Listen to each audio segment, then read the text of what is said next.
Hey everybody, I'm back. So, gonna head back to Dresden, cause we all need rest badly.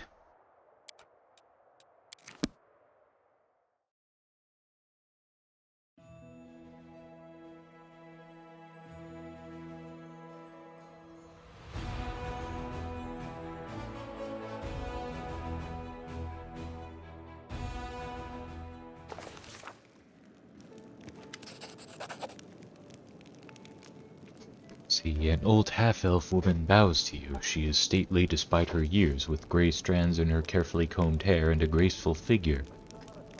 Rhea Neath, representative of the Viridazzle and Company Trading House in Nerosian, at your service. I have a formal offer for the merchants of Dresden regarding the procurement of construction materials, and a more personal matter which I'm afraid only you can help me with. Do you want to trade here? Yes, for a while. I have product samples of what our trading house has to offer. If you need something, you will easily find me in the fortress. But to be honest, I can discuss supplies with your subordinates. What kind of personal matter? I would prefer not to talk about it here. Please find me in the fortress, then we'll talk. Alright, I will find you when I have the time. Thank you.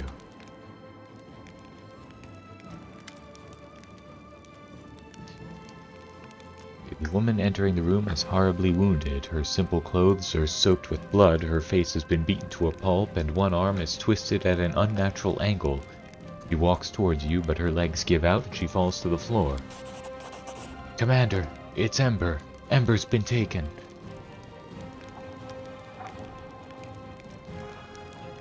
Ember? What's wrong with her? Baphomet cultists came to her sermon. They slaughtered everyone and took her off to their unholy shrine to sacrifice her. I can tell you where it is, but I'm begging you, hurry before they do something to her. How exactly do you know where the shrine of Baphomet is? You're very perceptive, Commander. I didn't come here only to tell you about Ember's abduction, but also to surrender to the law. Arrest me for treason. I am a cultist of Baphomet. It's my fault Ember was taken. Why are you helping me if you're a cultist? I regret what I did. That doesn't absolve me of my guilt, but at least I can do some good before I accept my punishment. Tell me more about your cult. I was recruited a few months back. I came to this city to work on a construction site. I was alone, with no friends and no money. I met some nice people in a tavern. We spent some good times together, and they were always willing to help me in any way they could. They even let me borrow money and never asked for it back. I really thought I'd found friends. Then they started saying things about the unfairness in the army, that Galfrey is a tyrant, and you're her executioner, that fighting cultists is just slaughtering innocent people who see things a different way. I felt like something was off, but they were my friends. Well, it didn't even take 2 months before I was kissing the hoof of Baphomet's statue in his shrine and swearing an oath to his warlord, Thaskarod. Break Baphomet's profane altar, destroy his cult, and punish me in front of everyone as an example to the rest. Thaskarod? Who's that? A very powerful demon. I've only seen him once and I almost died of fear. He is huge and he breathes fire and devours human souls. He has an entire army of Templars at his command. How did you end up at Ember's sermon? At first I stayed away from her sermons, but the cult leaders kept a close eye on her. People flocked to her. The cultists dreamed of poaching her congregation and maybe even luring her to their side too. When she started saying prayers for the demon lords, we thought it would be easy to entice them to our side, but we underestimated her. 5 spies, including me, infiltrated her congregation, and when the other cultists came for her, all 5 of us took arms to protect her from them. Ember said prayers for demon lords? That can't be true. You didn't know? She's a true saint. I don't know what else to call her. She is offering up prayers for all the demon lords, Baphomet, Descari, Nocticula, Cabriri, asking that they come to their senses and end this war, stop hurting people. She believes there is good in everyone, even in creatures who are evil incarnate. I don't know if anyone can make demons come to their senses, but she can do it with people. How could I keep hurting Crusaders after I, along with the others, appealed to Baphomet's better nature? How could I ask him to repent and not repent myself? I see. I've decided what to do with you. I will humbly accept your decision, whatever it may be.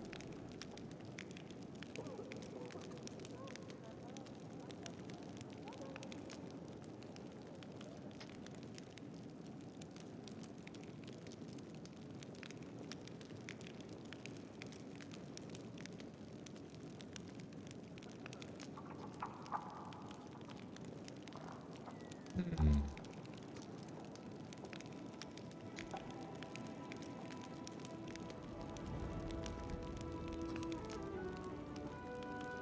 You left the cult and atoned for your sins. You may go. Thank you, Commander. You have been kinder to me than I deserve, but that is exactly what Ember teaches us to do. I will do anything to keep others from falling into the cult's web. And you, please save our little saint.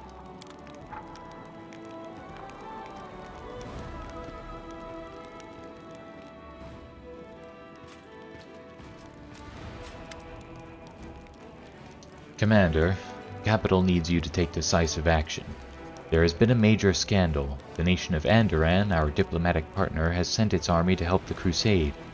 However, this apparently generous gesture is nothing more than a political provocation.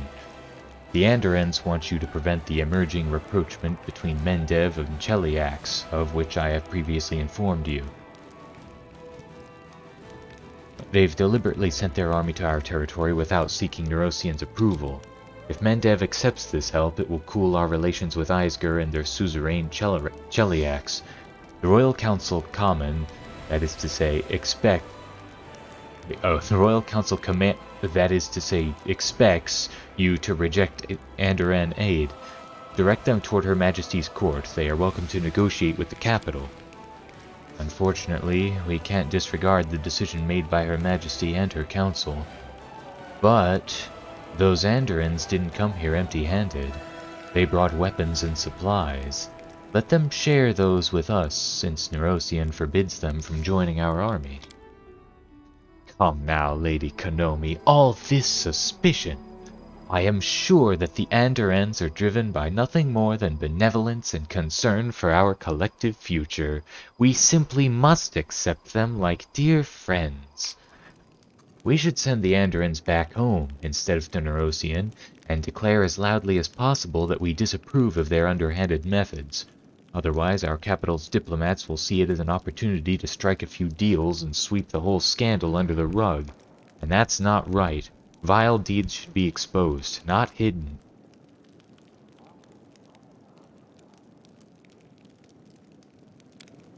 If the whole deal is about 'em being Andorans, they should just stop being 'em. Take down the banners, call themselves mercenaries. Problem solved. What's the gist of this political conflict? Eisger is a protectorate of Cheliax, and Andoran and Cheliax have a long history of feuds. For the Andorans, the highest values are freedom and equality, and for the Chelaxians, it's order and hierarchy. It's as if the two countries were made to be at odds. The fact that they are both allied with Mendev doesn't stop them from settling scores at any opportunity. For the time being, Neurosian considers it more advantageous to cooperate with Igorian, the capital of Cheliax. No one is cutting ties with Andoran, no, it's just that the relations have cooled somewhat. It's a common occurrence in the politics of major powers. And that is why Neurosian insisted on you inviting Eisger, Cheliax's protectorate. When you accepted their forces, the Andorans resorted to a provocation. Either Neurosian receives their help, incurring Igorian's discontent, or it risks a diplomatic row. The Royal Council chose the row. Let's see what the Council has to say. Socio, what solution do you propose?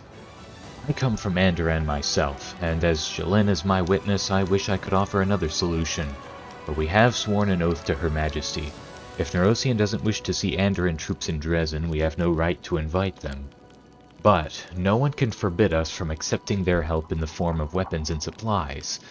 After all, this war is not just some political conflict, this is a battle for the fate of Galarian. Everyone is entitled to do their part. What touching bashfulness! You're proposing we behave like the daughter of a noble family who wants to give herself to a dashing bard, but keep her maiden honor. Darren, are you sure we should accept Andoran's help? Does it become us to reject the aid of our valiant allies who are on their way here to share the burden of this holy war? I sense the sins of pride, envy, and, yes, a whiff of covetousness, too, coming from the direction of Nerosian. But there can be no place for sin on a crusade. Don't forget about the sin of slander, Count. Enough tomfoolery, your jests will lead to diplomatic disaster. Perhaps, perhaps not. One thing I can say for sure, this was a bold move by Andoran. They are willing to invest much in this cause, our cause. I see no reason to refuse. I never was fond of Cheliacs anyway. I don't like their practices. Or their wine. Lann, is it a good idea to rebuke those who send us troops? The longer I sit on this council, the harder it is for me to figure out which demons we're supposed to defeat. The ones on the front lines, or the ones we're protecting. How can people think about plots and intrigues when the world hangs in the balance? I don't have much faith in the integrity of Nerosian's bureaucrats, which is why I'm suggesting that we treat the Andorans in a way that will make it clear we won't stand for being used. If you want to help, then do it decently. If you want to scheme, just go home. It will discourage wily opportunists, but win the respect of those who value honesty and decency. The politicians may be at fault here, but what is the soldiers' crime? They are prepared to risk their lives to defend Galarian, and they're certainly not looking to gain anything from this war. Is it just to punish them for the actions of their leaders? With logic like that, we shouldn't be surprised when people start to judge us by the deeds of Nerosian's bureaucracy. Woljif, what were you saying about mercenaries? I know a guy or two with connections in merc circles. A bit creepy, but they keep their word. It'll take 5 minutes to turn an Andoran army into a mercenary company. They'll dig up some distinguished name of some currently retired group, fix you up with the banners and the uniforms, and record the company's arrival in the books of the local mercenary guild. Even the fussiest clerk won't realize that they're not well-respected dogs of war, but a detachment of Andoran regulars. And just like that, under neutral banners, we've accepted our new friends into our army. Clever, eh? It's crooked, not clever. If a soldier doesn't care under which banners to fight, then they're not a soldier, just your average cutthroat. If the Andorans agree to something like this, my respect for them will plummet, and it's not high as it is. Lady Kanomi, why would I refuse Andoran's help? Firstly, because it is the wish of the capital. And secondly, you do understand that this situation is larger and more complex than what you can see from Dresden. It would be inconvenient for us to quarrel with Cheliax at the moment, and Andoran is pushing us to do just that. I can promise you that Mendev will compensate you for your losses. We are guided not by consideration of our own benefit, but of the good of your army and the entire crusade. Nuh-uh, no dice. When they give you something, you take it, especially freebies. Don't bother feeding us that garbage about compensating us later. The authorities do it whenever it's fleecing time, and then what?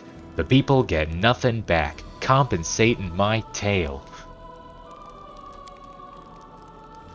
Let's see, what are the choice effects?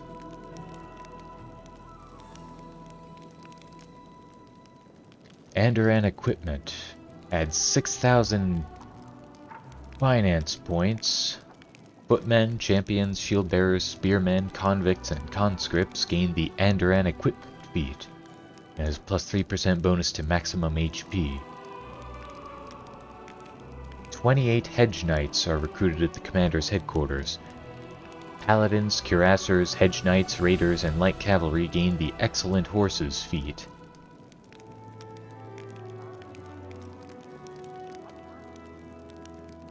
"45 Rangers, a ranged unit capable of defending themselves in close combat, are recruited at the commander's headquarters.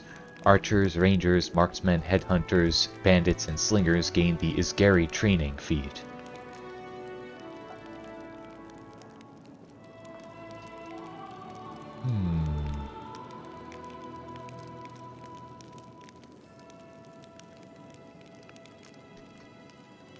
28 hedge knights are recruited at the commander's headquarters. All mercenary units gain the Attracted by Fame feat.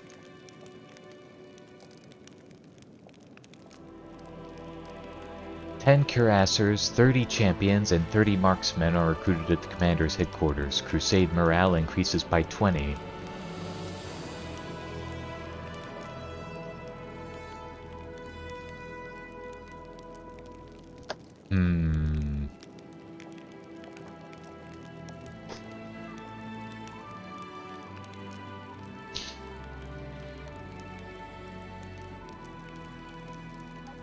Yeah, I don't really want to go with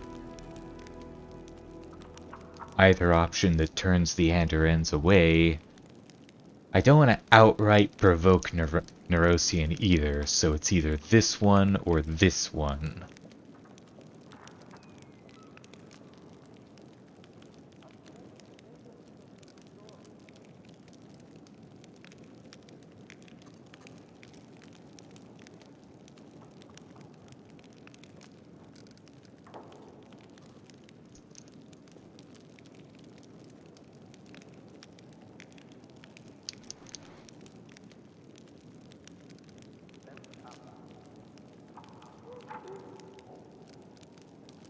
Yeah, let's go with this one.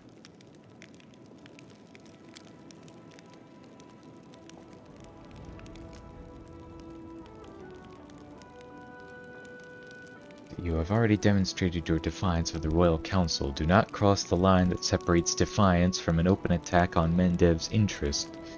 The Royal Council will not forgive you for it. Is that a threat? Merely a warning. Your actions, on the other hand, are indeed threatening to Mendev. Her Majesty has entrusted her kingdom to the Royal Council. It is their duty to oppose those who hurt her interests. By turning them against you, you leave them no choice but to start hurting you.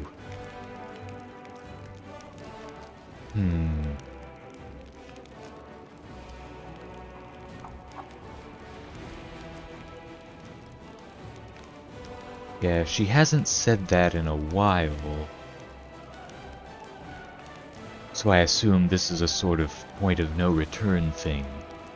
And that doing this will piss off the Royal Council too much. Fine. I'll go with this. Capital will appreciate your willingness to toe the line. Rest assured, everything you forfeited will be amply compensated by the Treasury. With that, this meeting is adjourned. I doubt there will be a need to assemble the Diplomatic Council anytime soon. It will take a while for Neurosian to deal with all the internal fuss and the squabbles with foreigners. That is, to resolve important political matters. For the time being, Dresden will be left to its own devices.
Can anybody use those bracers?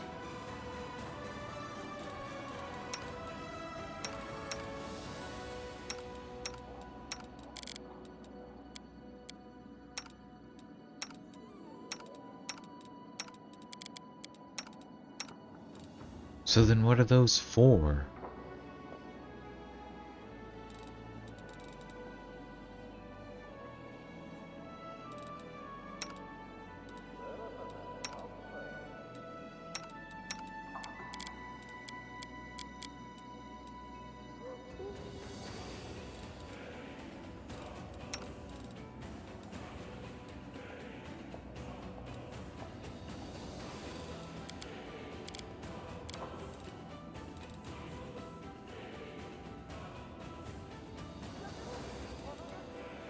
Alright, who has the highest will save?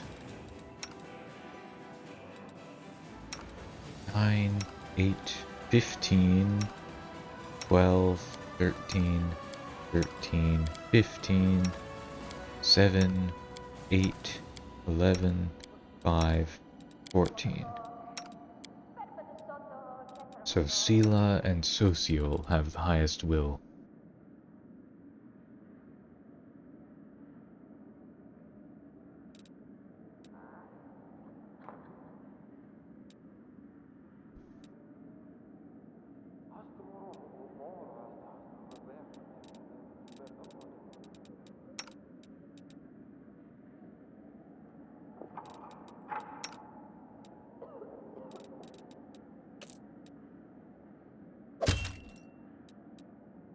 Hmm? Oh, it's a ring of protection plus 3. I see. I missed that part.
Listen, Lann. Do not take offense at my words. They are well intended. Ambivalence and regret are like poison to a soldier's morale. You must put aside your grudge against fate and your fear of death before it's too late. I get it. You're talking based on experience. But be honest. You had a choice to fight against the bleaching or to accept it. I never had a choice. I'm going to die soon no matter what I do.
Do we have enough to repair any of the relics yet?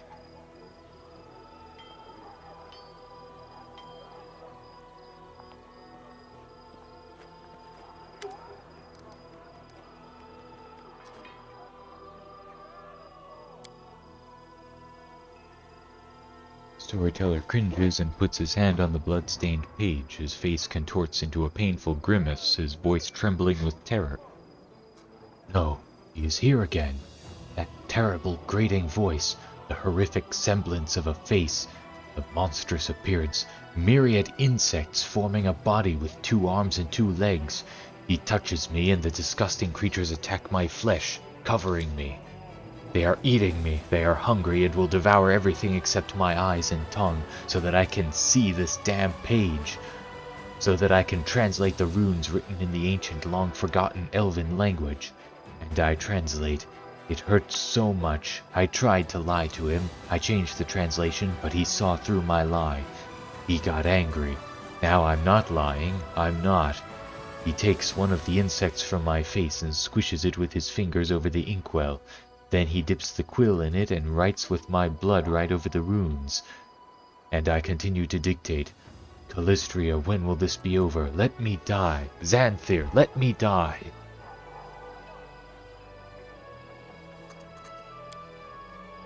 Oh, gods, such horrible torture. This poor man was tortured to decrypt my notes. He was so tormented that his suffering became thick like molasses. My mind is drowning in it. My own memories are hidden by these images of horror. I can try to get through to them, but I will need your help. Tell me everything you have seen and heard. I will try to lean on your words, to use them as a light in the darkness of my forgotten past.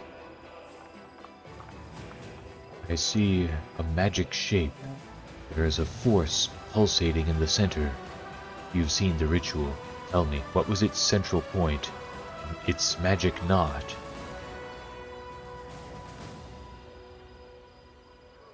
A dead man. They killed a crusader and conducted the ritual over his corpse. Dead man? I don't understand. I feel something else. A life. A living soul in the eye of the whirlwind. I don't understand how one ritual can tie up the energies of death and the abyss. Their currents in the world's ephemera are contradirectional. Forgive me, Commander. I cannot get any further. Everything is vague and unclear, and the screams of the poor lad keep ringing in my ears.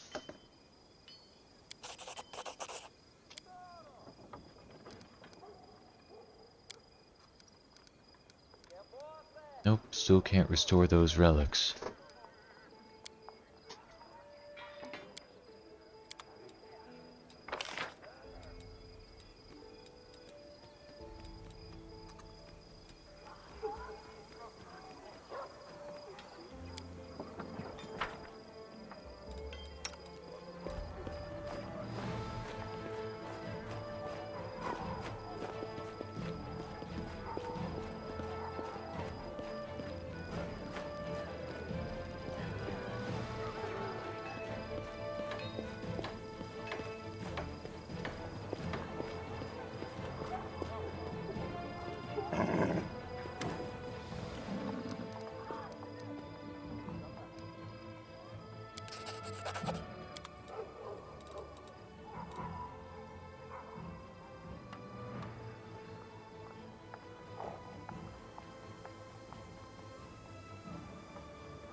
What is this personal matter you wanted to discuss with me?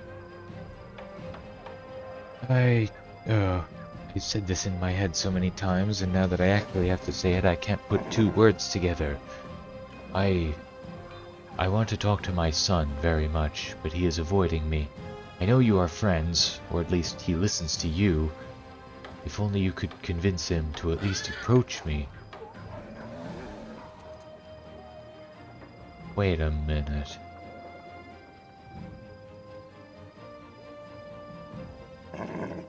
This isn't Lann's mom, is it? Oh, of course. Forgive me.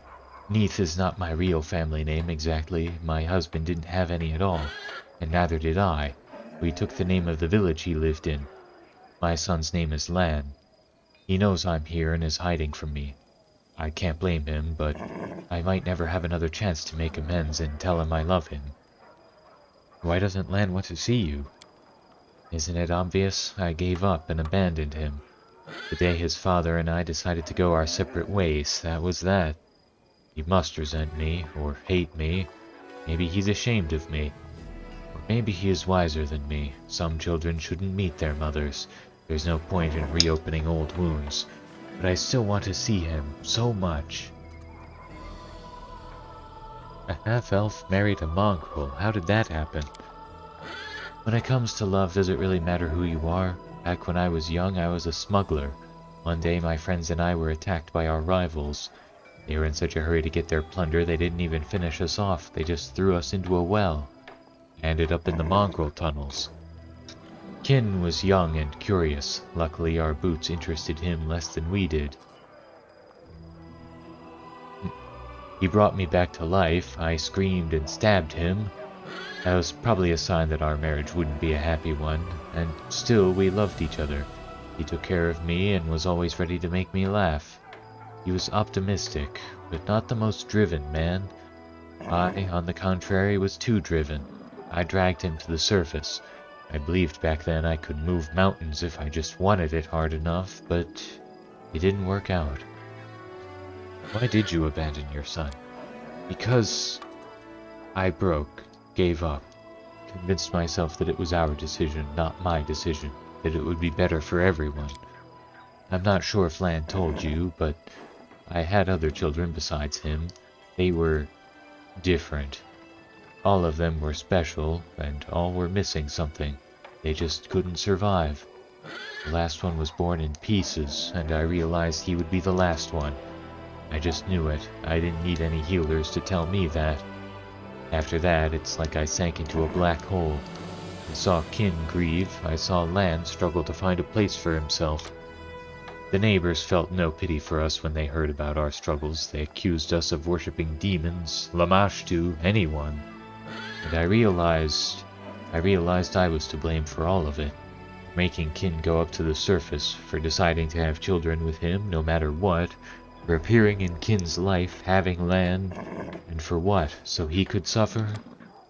Kin and I discussed it. He said he would take our son and go to his tribe.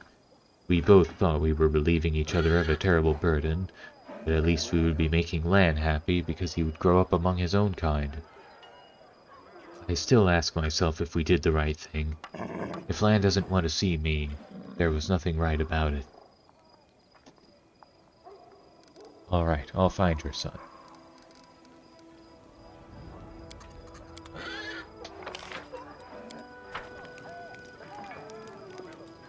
What's going on here?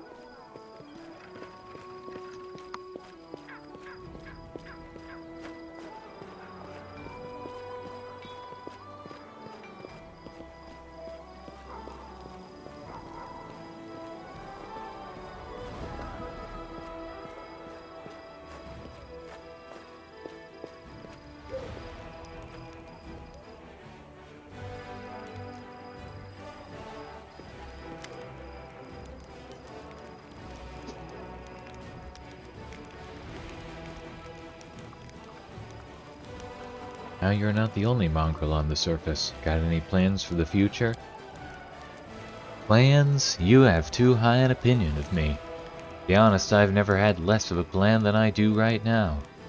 I thought everything would be simple. We'd go to the surface, become crusaders, and somehow figure things out later. But later is now. Saul tells me not to rush things, but he always says that. If I listen to him, I'll have moss growing out of my ears before a single thing changes. One thing's for sure, as long as you're our leader, there is hope. Things are always happening around you, and it made me realize that I need to stick with you. If I do, one day I'll find myself scaling a citadel of evil, a bow blessed by all the gods clamped between my teeth, about to plant an arrow in the chest of some ancient evil demon. Your people have come to the surface. Does this mean you are no longer Neathers? Ha, that is a good question. We're not fully Uplanders yet. I think we are now Uplander Neathers. Although if you think about it, we used to be Neather Uplanders. After all, our ancestors came to the caves from the surface. And now I've given myself a headache. Maybe I'll leave the task of renaming our people for a better time. Your mom came to see you, Lann. Why don't you want to talk to her? Ah, he got to you too. Not that I don't want to see her, I'm just busy with, this and that, Crusader matters. Sometimes I feel like a mother of a large brood, and besides, she didn't come here for me, she's here on business. I don't want to distract her. By the way, have you seen her card? I got one from a merchant. Rhea Neath, Viridazzle and Company Trading House, Neurosian. Embossed in gold and everything. People with gold lettering on their business cards probably don't have time for idle chit-chat. I'll bet you need to book an appointment a week in advance. Even if I do, what would we talk about? You think I'm angry at her? I'm not. I never was. She and my dad had it rough. They didn't make it, and that's nobody's fault. But so much time has passed. He and I are just strangers now. If you happen to see her, tell her I've got a lot on my plate right now. Maybe some other time. I know she lives in Neurosian now. Maybe I'll send her a present on her birthday. Is it really that simple?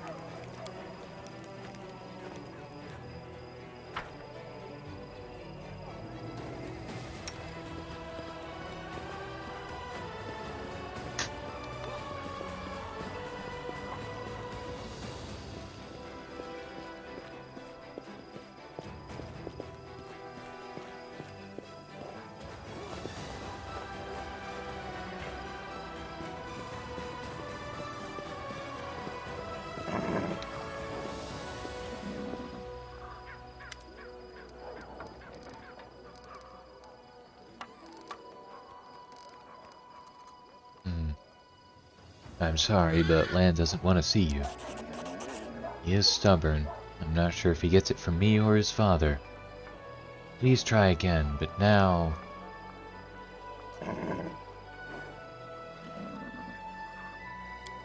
There.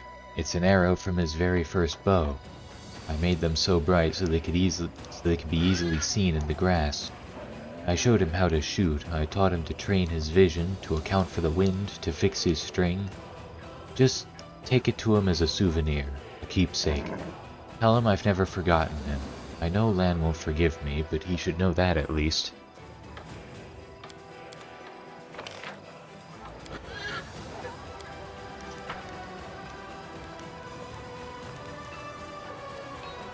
Here all week.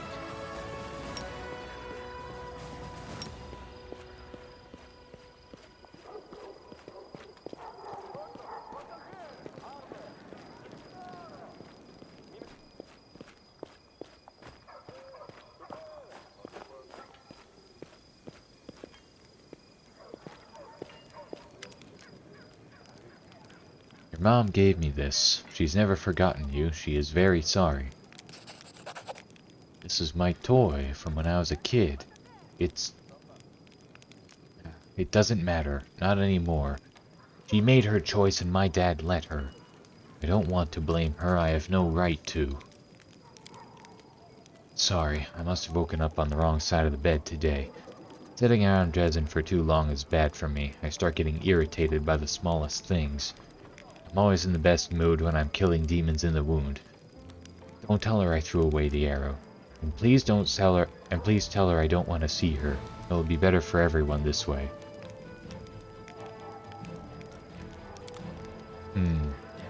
Now can I go back to her and tell her that?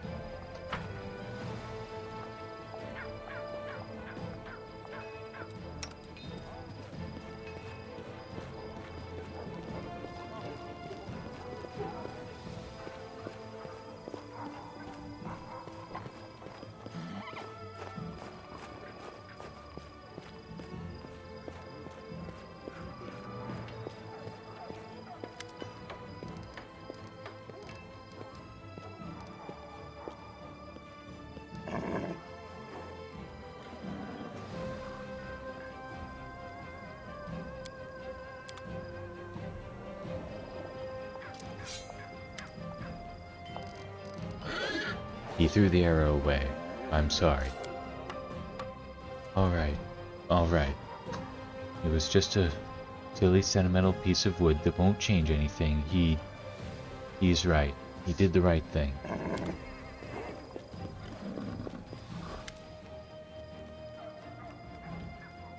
Mom, you look well.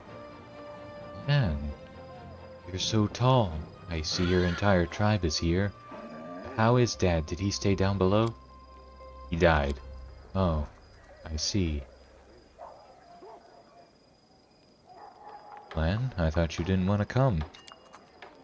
I still don't want to be here.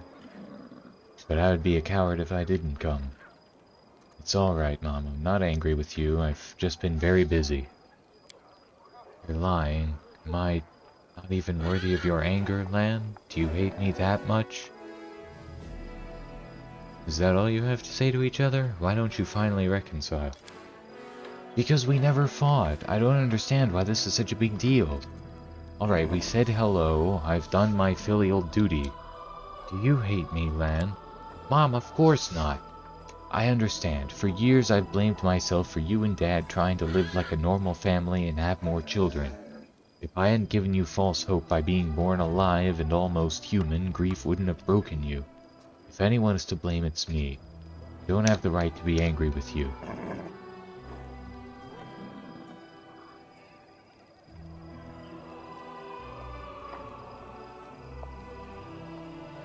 What does it matter if you have the right or not? Say what you really feel.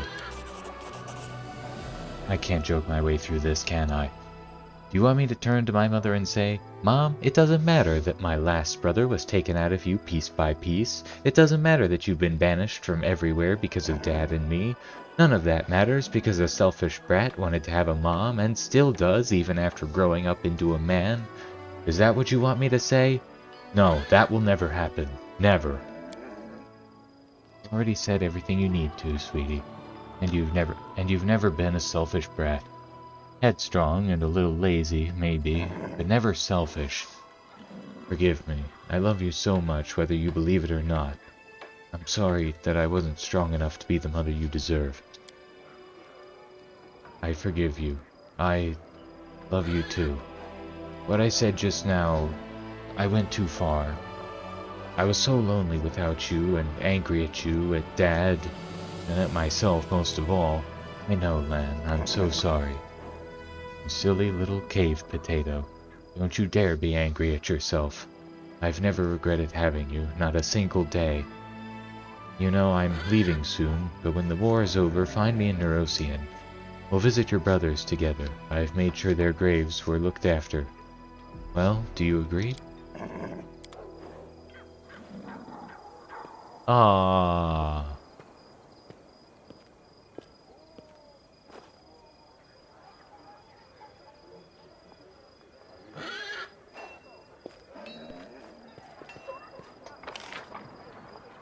Oh, that was nice.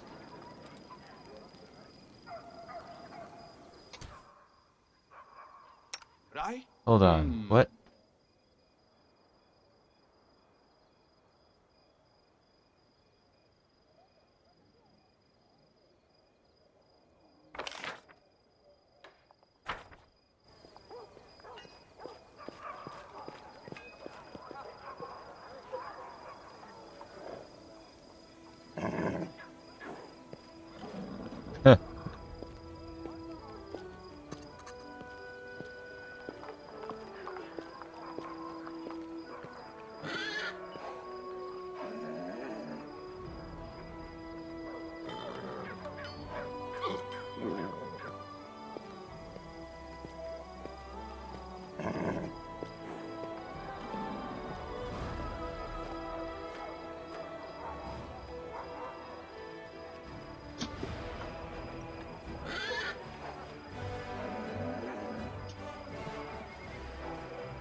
Guess there's nothing more to hear from Witness, them. one way or the other.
Let's go to the court first.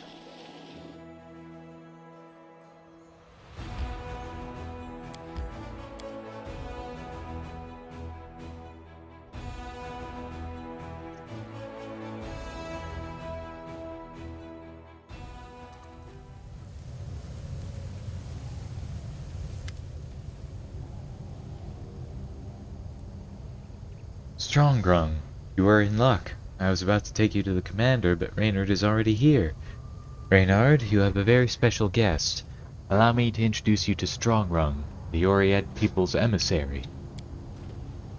Esteemed Reynard, I am honored to speak on behalf of all Oriads.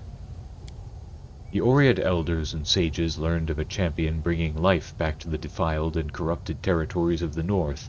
Our leaders secluded themselves in meditation, later holding council. Such massive gatherings are uncommon for our people. They only happen because of important events. The Oriads have decreed that we ought to help you. We are the children of this earth, and you are its champion, so we should join our forces and fight together. But then the sages from Jalmare began to argue with the enlightened priests of Osirion over who is more worthy to lead the united army. My impulsive brethren from Janderhof presumed to do it themselves, gravely offending both other parties in the process.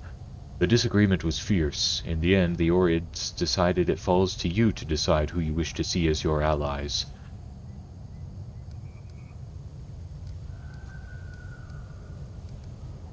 Can't you wise ones agree?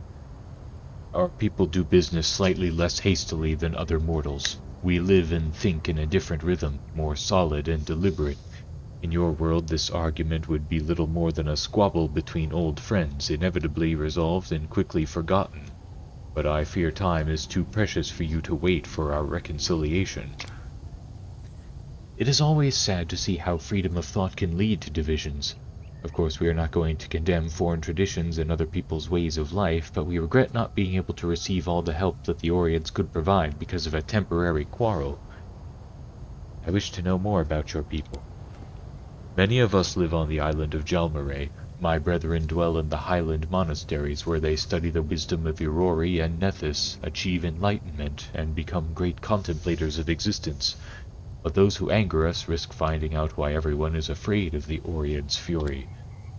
Another large settlement of my people is located in Osirion. They are born from Khamsin sandstorms, majestic and terrifying tempests that can bury a city in a single night. The Khamsin are caused by fierce spiritual battles between elementals.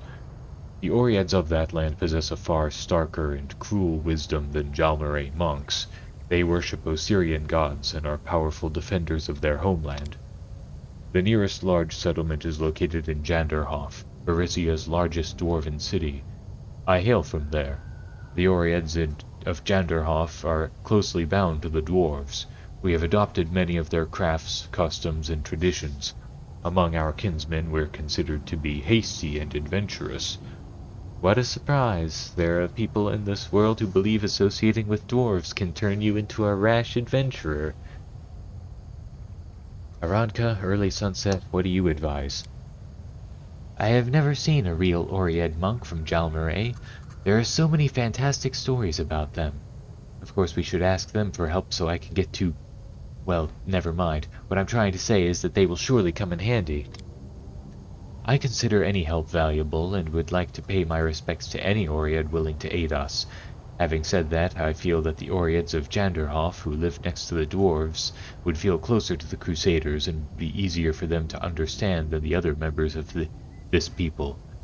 We have already assembled plenty of diverse volunteers who seek to defend Galarian. Perhaps we shouldn't push our luck by continuing to invite ever-increasingly exotic allies.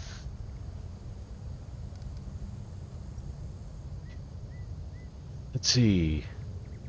Unlocks the Students of the Stone mercenary unit, slow but tenacious fighting monks. 9 Students of the Stone are recruited at the commander's headquarters. Unlocks Stone Infantry mercenary unit, strong and aggressive fighters. 6 Stone Infantry are recruited at the commander's headquarters. Unlocks the Sand Clerics mercenary unit, spellcaster is capable of inflicting curses.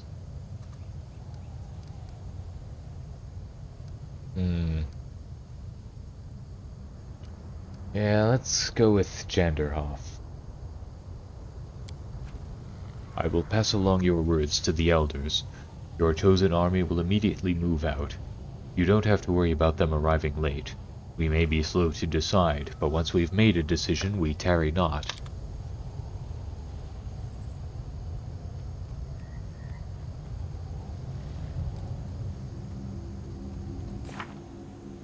I don't think there's anything else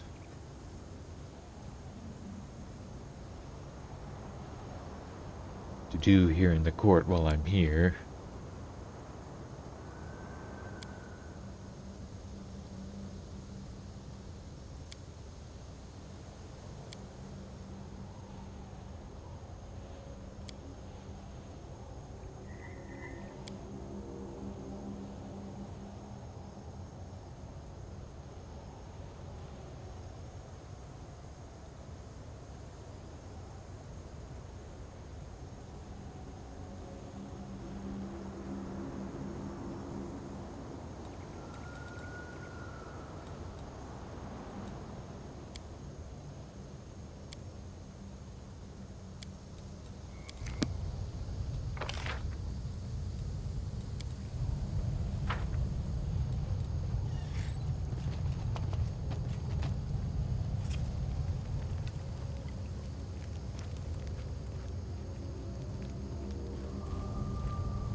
Ah, there's Cal 5 knives.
Nice.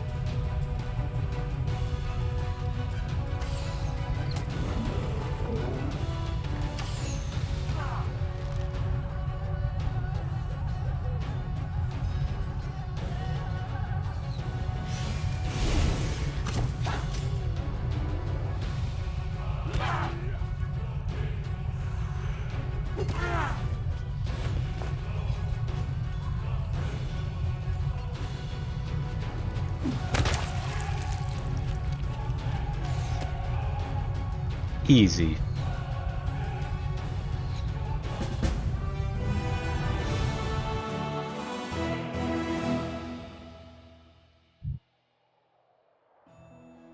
A poor prisoner who was freed in the battle asks for a word. In his hand, an item wrapped in a rag. The prisoner says he was once a crusader, and for decades he has hidden this item from the demons. He is overjoyed to present it to his savior. Deadly Toll. This +4 scythe has a +4 bonus to critical hit confirmation rolls.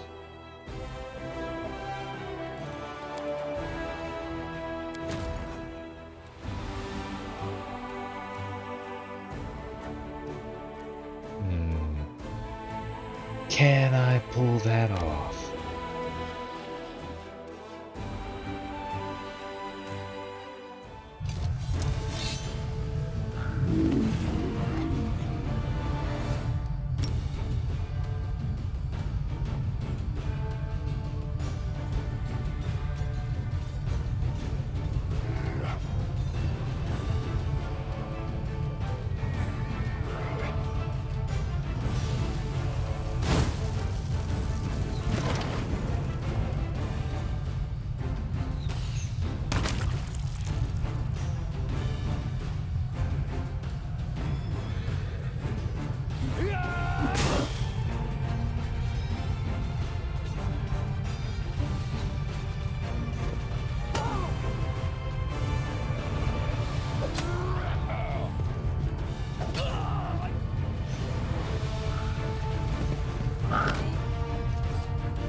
Fucking damn it.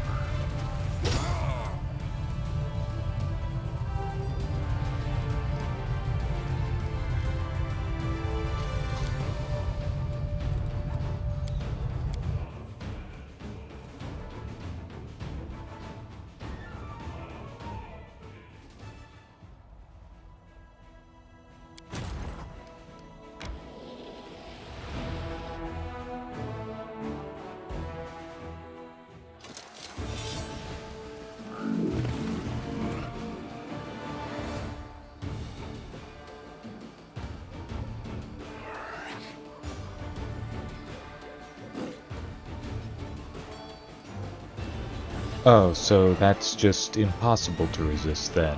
Okay.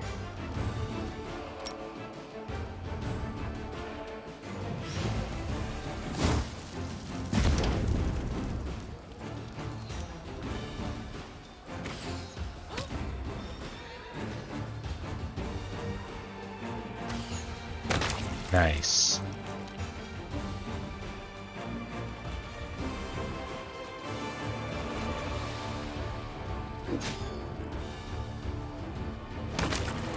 What the fuck?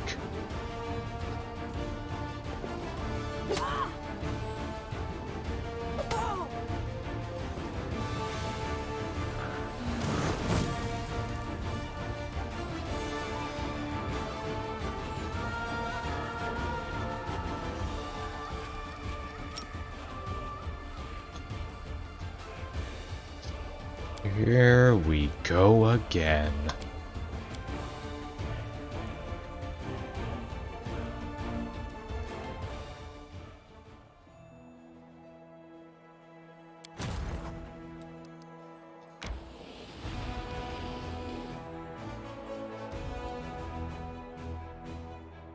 Oh, a magic general. So that's just impossible then.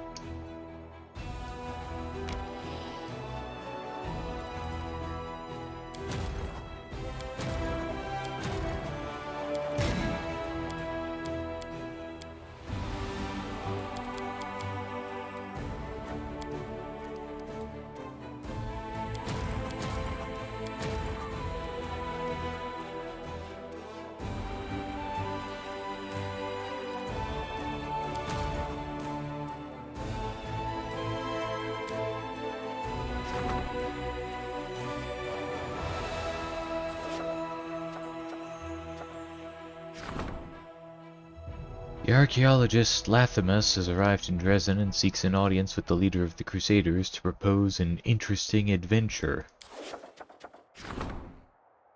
The clerics can sense the traces of Chilroar's former might in its remains. They could awaken one of the aspects of its power by offering a prayer over the relic. Light shield. Light shield.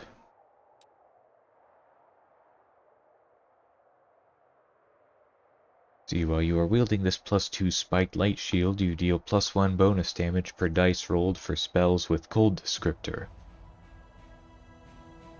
Whenever you use shield bash, the enemy has to pass a fortitude saving throw or become vulnerable to cold damage, taking 50% more damage than normal until the end of the battle.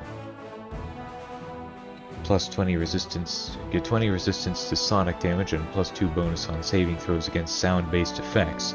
If someone attacks with sonic damage, the wielder has to make a reflex saving throw for sonic damage to echo from this shield, dealing all enemies in a 10-foot area 3d6 sonic damage.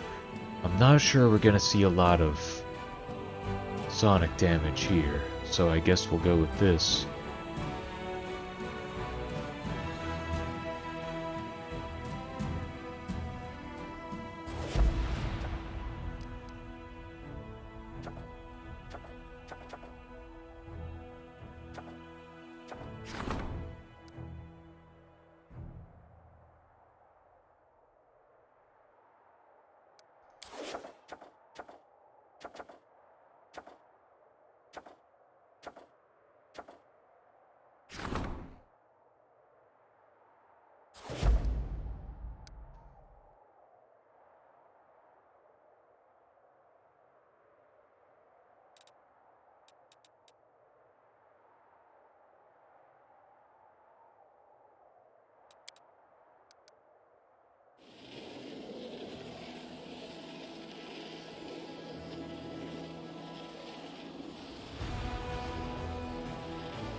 Statistics indicate the girl demon will be attractive to 82% of female individuals on Galarion and 97% of male individuals. Oh, I'm flattered. Thank you. But let's not bring this up again.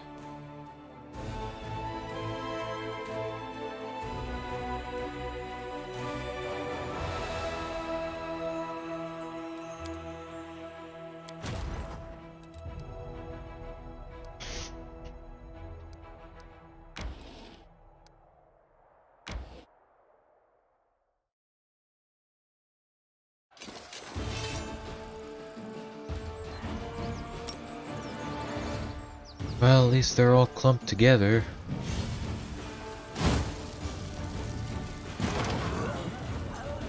Oh, well, that makes things a lot easier.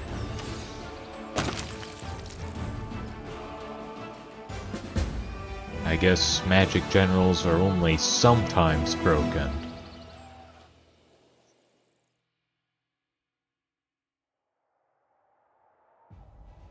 The commander's unit was awestruck at their discovery. A small army of crusaders had taken a rest stop in the middle of the world wound and decided to arrange a tournament. The noble knights' playful frolicking, however, ended in a bloody massacre to which they were blithely oblivious, as the warriors' eyes were entranced by the queen of the tournament, a magnificent nude succubus who observed the crusaders with a gracious smile as they blew off each other's heads. A scarlet gemstone set in a delicate web of finest steel gleamed on her bosom. The fight was brief but very brutal. With deep sorrow, the commander's warriors eyed the corpses of their brothers in arms. They had fallen into a demon trap. Uttering the words of Iomade, an officer ripped the magnificent decoration from the succubus's bosom. Even after death, her cold, beautiful lips still wore her smile of contentment. Attractive impulse. At the time when the Aslanti Empire was still savoring its golden age of might and glory, the name of Hecatrix was familiar to everyone in the city of Golden Gates. Hecatrix was the queen of courtesans and the most beautiful of women. Her heart-winning power was so great that even kings and queens could not harm her. The cruelest assassins would prostrate themselves at her feet like loyal hounds. Impressed by her beauty and sensuality, the goddesses Shalyn and Callistria decided she should be their priestess and quarreled ferociously over her. Shrewd Hecatrix never was a chooser. She always wanted it all, so she praised each goddess in secret when her rival was not present. She was collecting all the blessings of Shalyn and Callistria in a beautiful gem until one night the truth about her deception was revealed. Both goddesses were enraged by her betrayal, and while the kind Shalyn forgave the traitoress, Callistria decided to destroy her. In the course of an unbridled, wine-fueled nocturnal orgy of debauchery, the queen of courtesans was torn to pieces by a crowd driven mad with lust. No one paid any heed to Hecatrix for 200 years until one day the sin-soaked soul of a succubus with a magnificent scarlet gemstone on her bosom awakened in the abyss.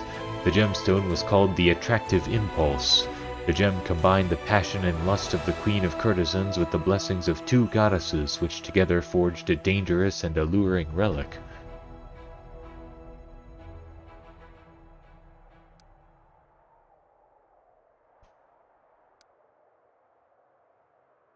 I forget, what happens when you kill demons? Do they just go back to the abyss?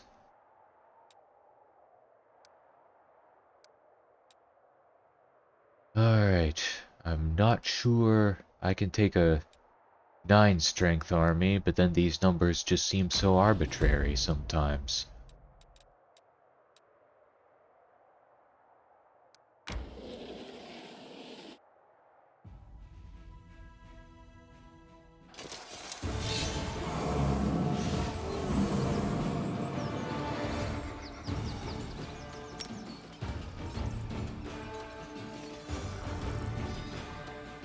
Ah.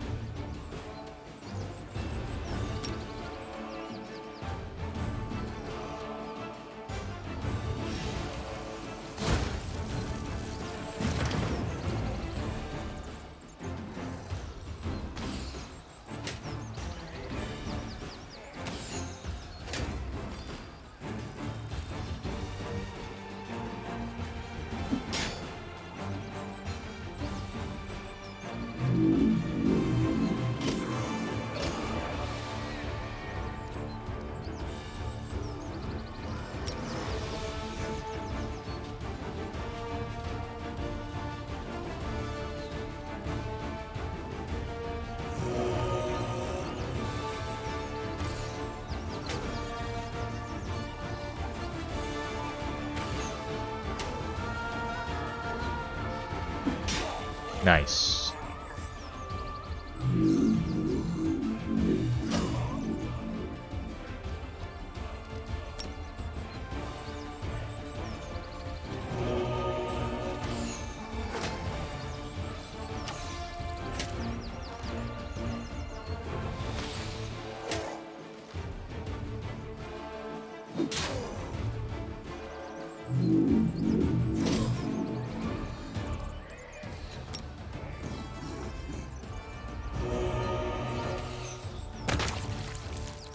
Cool, I did it. And no one died.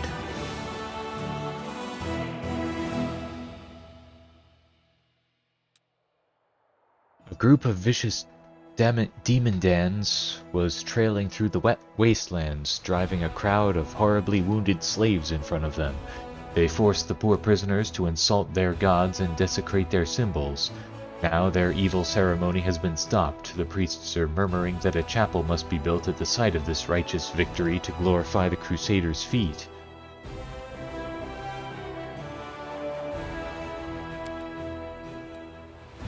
Oh, I don't think that's possible. Well, let's give it a try.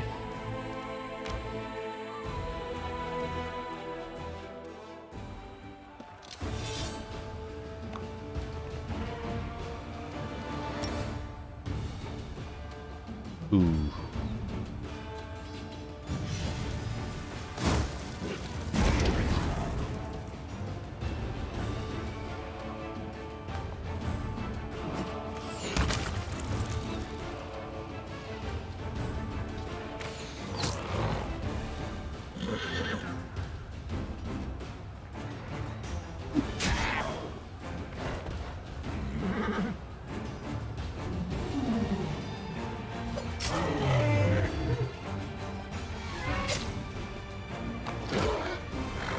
Oof.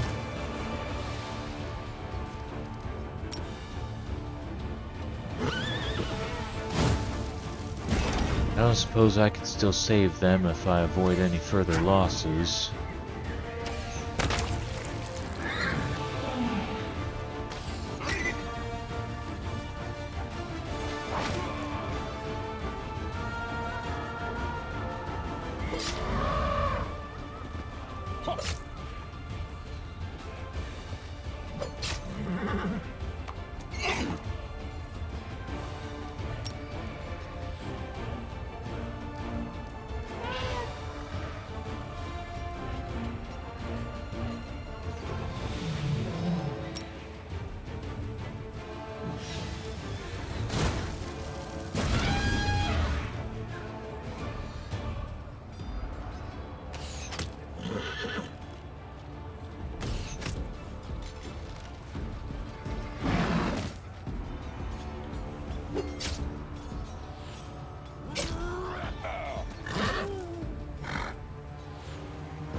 Oh good.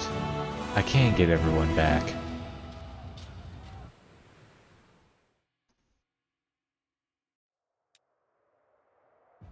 The pack of sick and rabid beasts battled with unprecedented rage, driven on by a sinister old man wearing the rags of a druid. The putrid smells emanating from his body sent the Crusaders into convulsions. In a stentorian voice, he declared that all living things must die for new life to rise from the ashes and perpetuate the eternal cycle. On the face of the crazed fool grew hideous toadstools. He was finally slain with a blade. With all due precautions, his creepy, crooked druid staff was handed over to the Crusader. Wicked dope? The famous druid Sulema journeyed to the lands of the Worldwound to heal the flora and fauna crippled by the cataclysm. He was fearless and the call of duty in his heart was strong. Wherever he passed, green grass grew once more on gravel and rock and poisoned waters were purified. The demons could not harm Sulema, for he was strong and experienced, but it was not claws or blades the druid should have been afraid of. Each day that he witnessed the torments of nature and the terrible wounds inflicted on Golarion, his mind was slowly poisoned by madness. A year later, the druid's appearance was said to be frightful, his hair clotted and covered with mildew, his majestic staff twisted and matted with toadstools and withered vines. Sulema came to believe in the death of all creation. His feverish fantasies began to visualize the natural cycle of life and death, its horrific torment yielding only dust and excretia.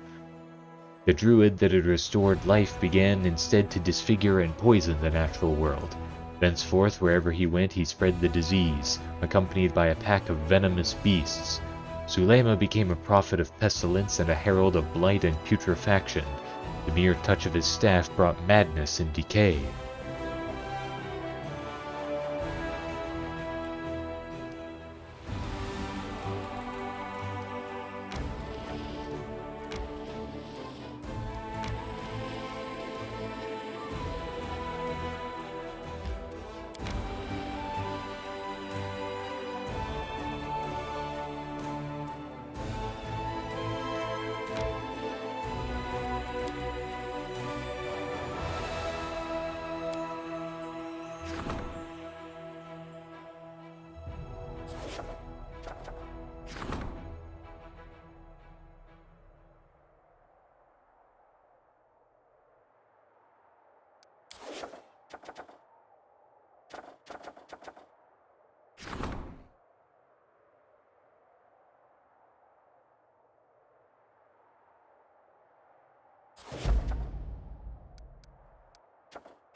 The Royal Council has expressed their thanks to the commander for the integrity he demonstrated in the conflict with Anderan. A fresh corps of troops pulled from garrisons of lesser importance is headed to Dresden. I still hate the Royal Council. Like, even more so now.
Seriously, what are these religion checks for?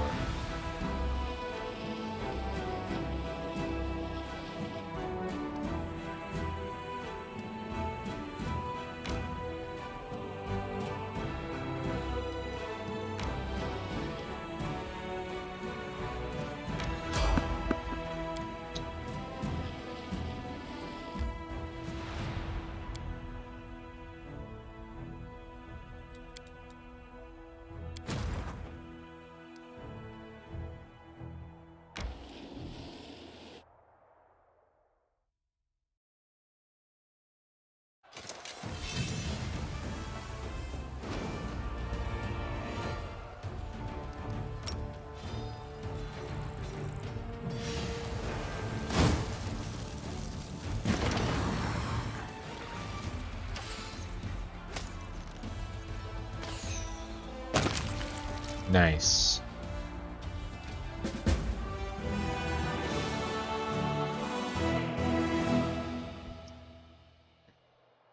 These tar swamps where so many Sarkorian trades had once operated were then occupied by mud demons. Now they are safe again.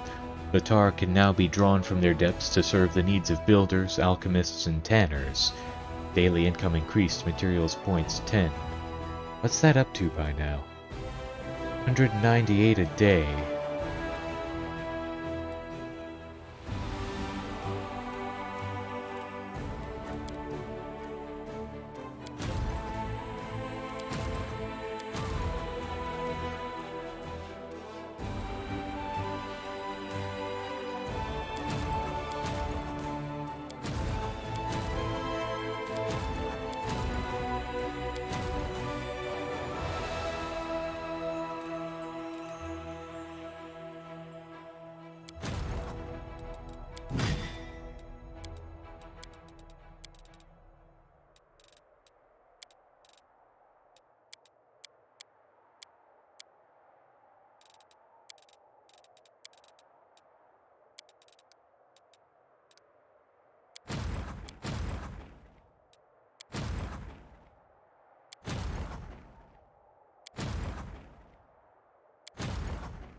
Good night, Arushale. I hope you have a dream tonight. Any dream.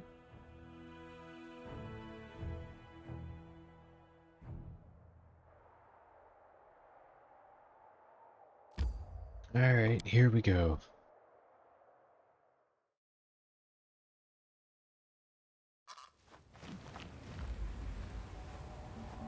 Oh, that's nice.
you!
T.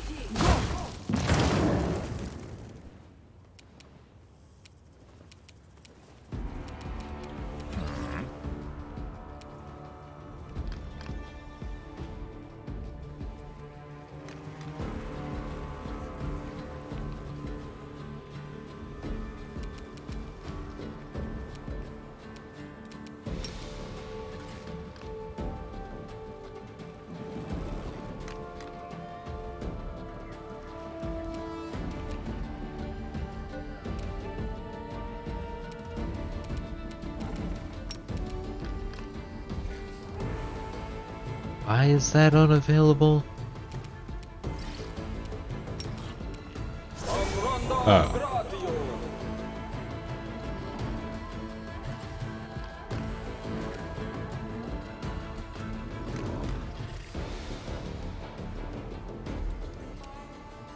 Begone, fiend!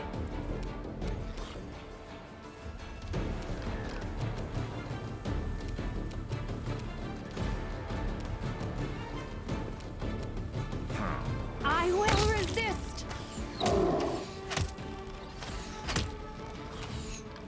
I'm not I got this.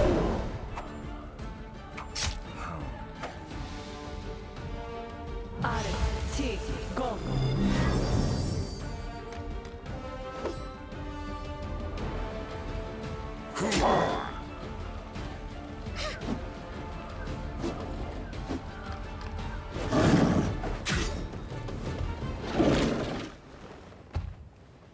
T. Go.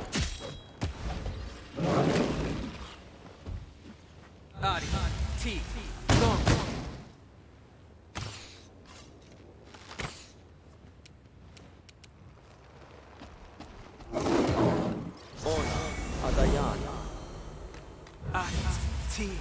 Go.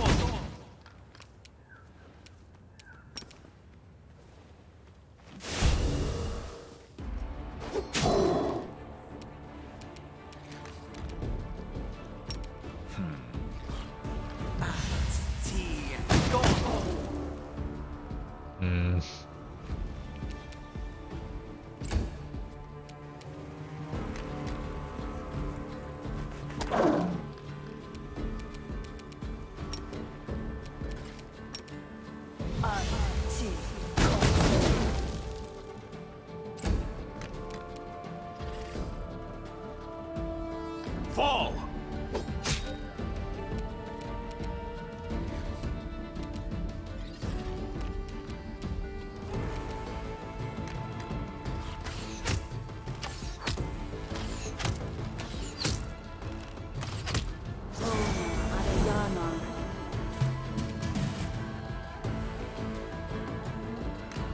Damn you!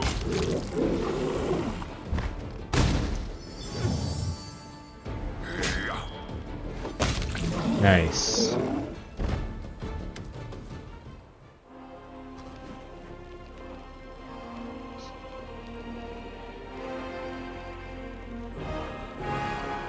Breathing hard, a cultist knight wipes her blood-smeared sword on a tabard depicting Baphomet's unholy seal. She looks around. It was a difficult fight, but by some miracle none of the cultists perished. Looking back at Ember, she kneels in front of you. Knight Commander, we are guilty of treason and we repent. We beg for your mercy. Don't listen to her, Commander. Another knight, also wearing Baphomet's tabard, throws his weapon to the ground. Repentance? She was ready to give this girl to the demons until she realized there would be no mercy from them. We are all traitors and murderers here, henchmen of Baphomet and soldiers in Thasagrod's army. You'd better kill us all on the spot. Don't say that. You protected me, didn't you? Maybe you wanted to do something bad, but then you changed your mind, didn't you? Please don't punish them too harshly. They didn't mean to hurt anyone. They were just deceived by the demons.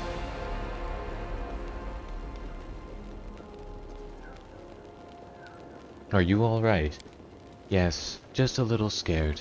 The kind knights protected me, and then you came. You need constant watching, kiddo. Why were you scared? You have a dragon friend. You should have just told them that Ivu will come and show them what's what. They'd let you go at once. They would. Tell us what happened to you. Some of the locals had gathered so we could all pray together. Then those knights came and started fighting, and they killed lots of people. Then they took me here and put me on the altar. I asked them not to hurt me, then they started arguing among themselves. Some said they had to sacrifice me, and others wanted to protect me. I was so sad they were arguing. I tried to make them friends again, but they just yelled more and swung their swords. Then I cried because I didn't want anyone else to die. My tears fell on the altar, and then smoke came out of it, and the altar split in half. Then all the knights screamed, and demons came from outside and yelled that I had insulted Baphomet. But I didn't want to hurt anyone, I swear. I just wanted everyone to be friends again. Did you really say prayers for the demon lords? Yes, I think demon lords are the most miserable creatures in the world. Being evil is sad and painful, and it means that the evilest ones must be the saddest of all. Happy people don't start wars and don't bring terrible calamities down on others, so I thought that if they heard our prayers, then maybe they would change their minds and wouldn't be evil anymore.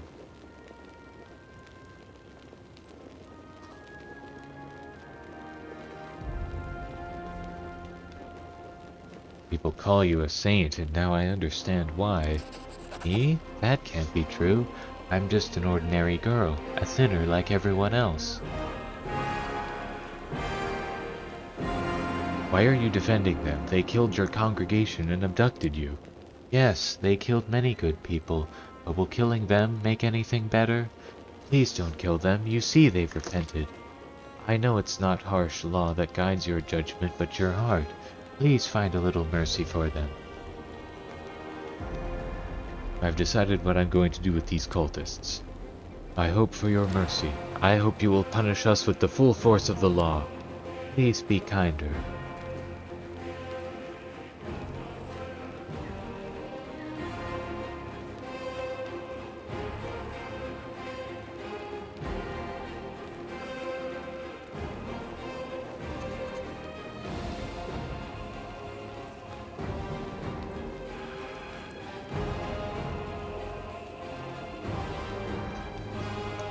Do you think you can reform them? Fine. I believe in you. Let them be your congregation. I won't punish them. Commander, we can't be trusted. I can't even trust myself. Just a few hours ago I was slaughtering this girl's congregation and was about to sacrifice her to Baphomet. But I believe in you. You do want to change, don't you? Thank you. We will try. Of course, after everything we've done, we can't remain knights of the orders we betrayed. We will lay down our weapons and do the job you send us to do. Deal. You'll see, they won't do anything bad. Now we go.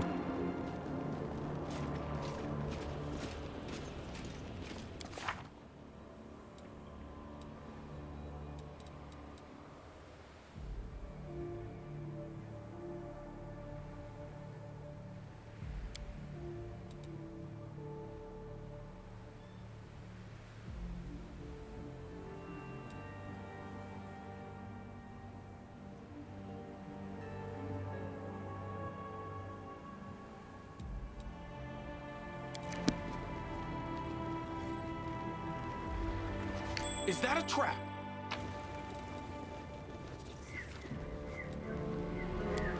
Excellency, Thessagrad has issued a new mission for our squad.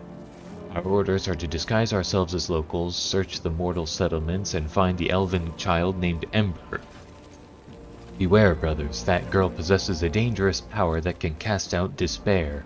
Her so-called preachings, which are nothing but worthless backstreet blabbering, have already foiled a number of our plans and brought a number of soon-to-be cultists back to the Crusader army. So much wasted effort. Find and sacrifice her to our Lord Baphomet without delay, or else Thessagrad will slow cook our blackened souls and devour them one by one. Hail Baphomet.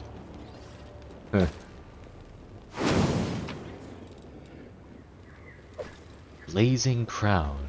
Whenever the wearer of this headband of Charisma +4 deals damage to an enemy through a spell, she gets 10 temporary hit points for 3 rounds. This effect can occur once per 5 rounds for each enemy.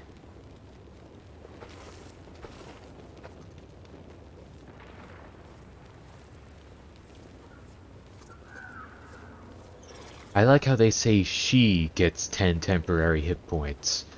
Almost like it was specifically made for Ember. She is a charisma caster, right? I think she is.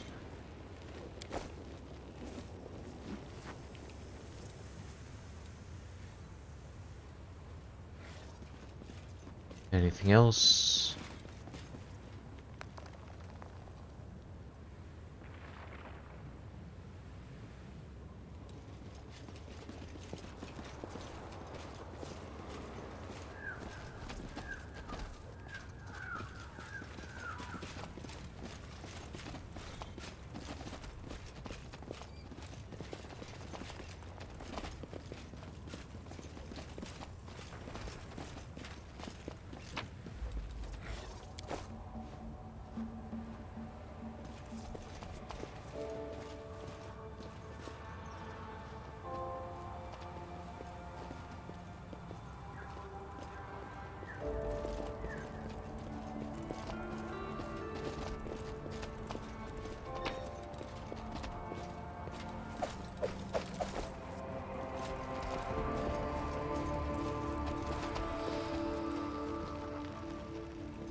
Is that treasure?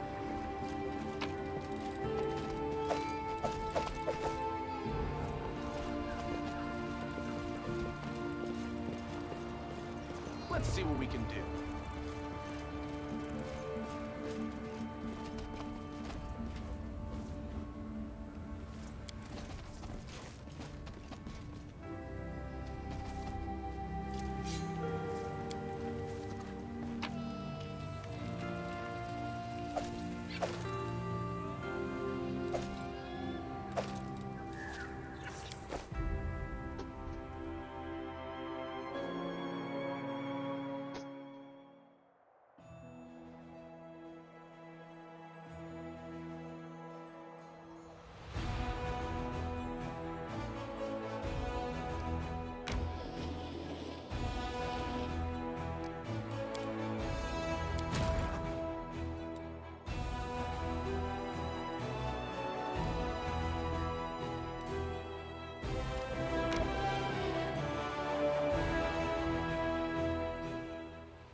Nice.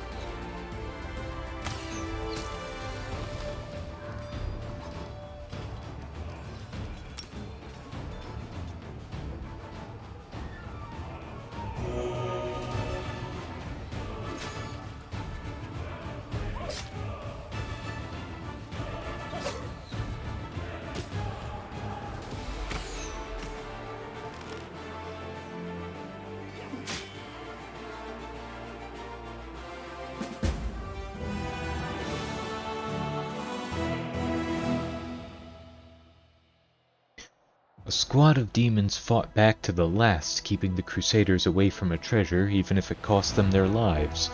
The treasure finally turned out to be a small unsightly idol of an infant made of sand and mud.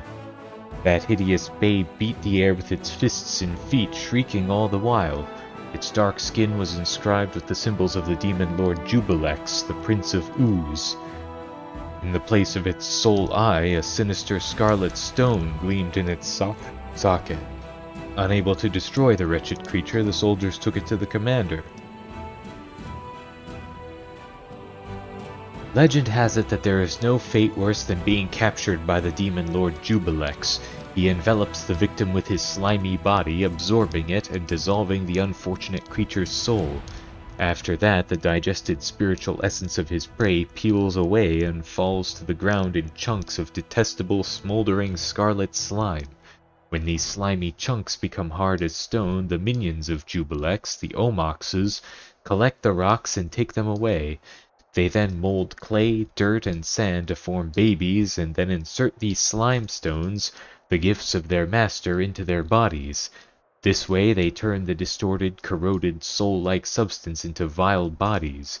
These creatures then grow and mature. This sinister brood of the Prince of Ooze inflicts terror on the world. The solitary eye in their heads is deployed by Jubilex to witness his offspring's deeds, should he become interested in the pathetic meddling of mere mortals.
Yeah, I'm not sure I'm gonna be able to do this.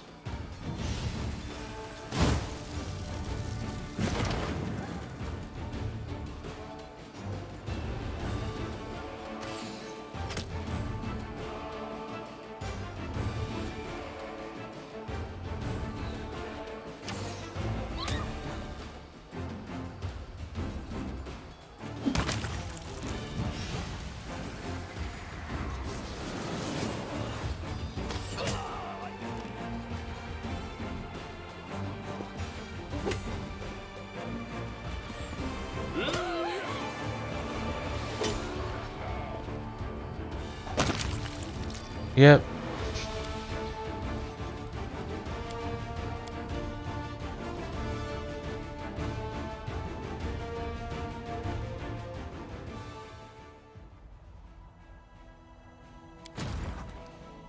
What about that spell I just got, though?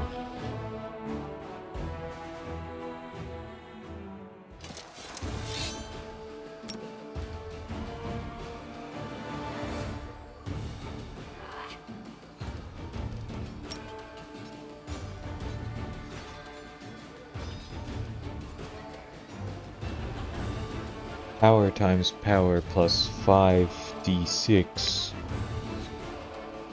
Oh, that does the same amount of damage. Just inflicts a speed penalty.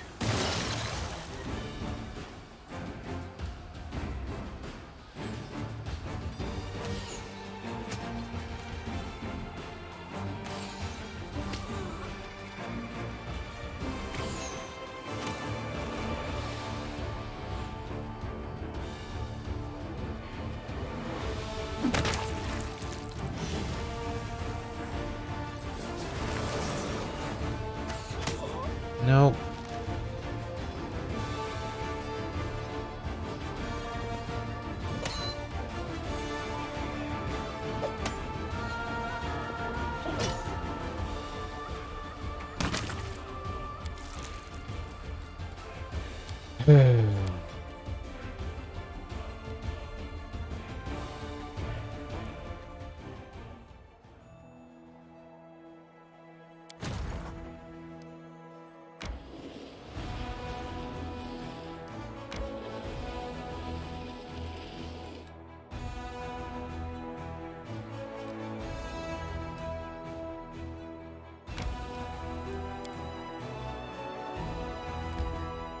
Alright, let's go here next.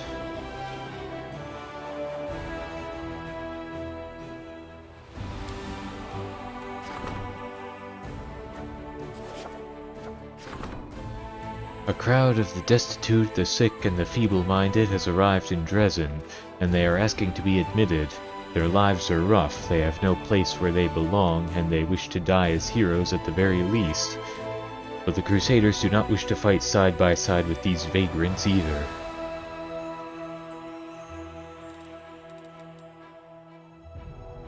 "100 conscripts are recruited at the commander's headquarters. Crusade morale reduces by 10. Materials points income increases by 1. Crusade morale reduces by 20.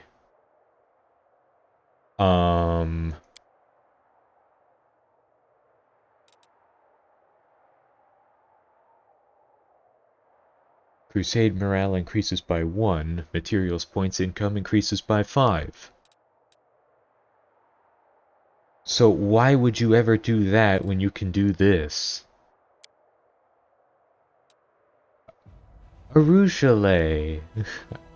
Arushale set up a hospital for the poor souls in Dresden. The healers care for the sick and they help the supply units in gratitude. Man, Arushale is the best.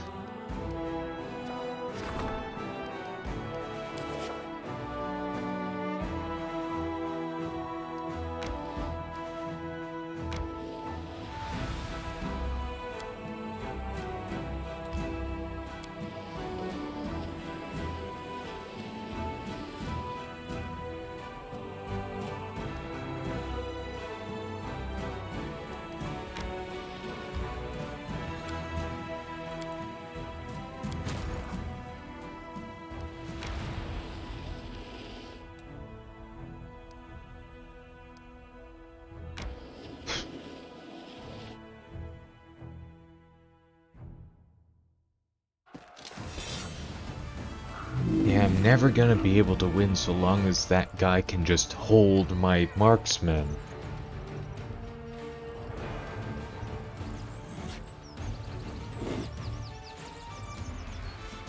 So...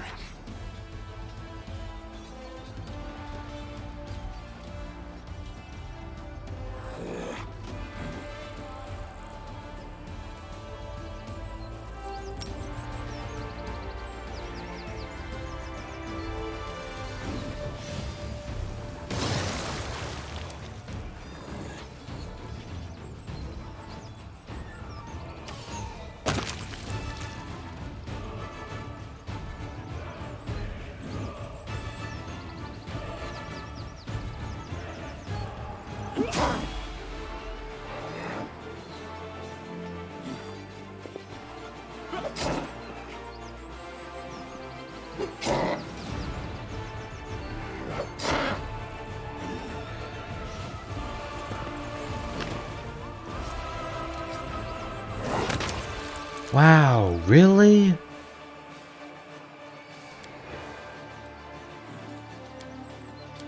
pretty sure that fight is impossible.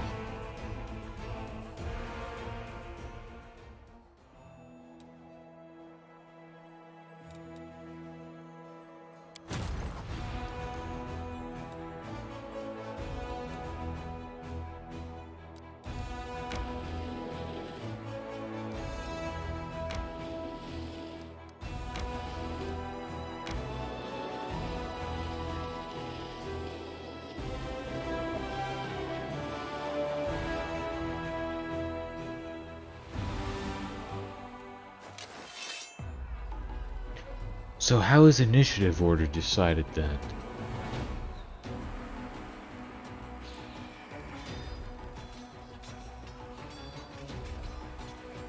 Oh, everybody just has a flat initiative? Well, that kind of sucks.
Nice.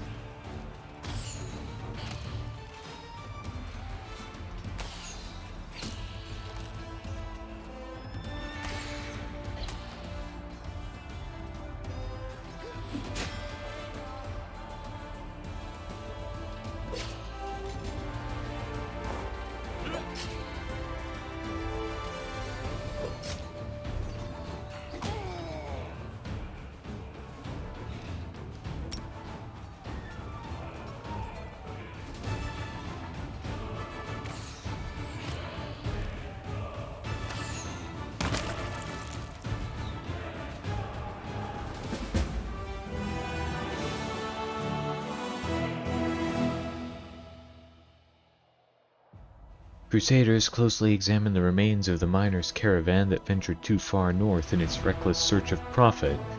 They collected a lot of rare and expensive wares, but were never able to return to their homeland.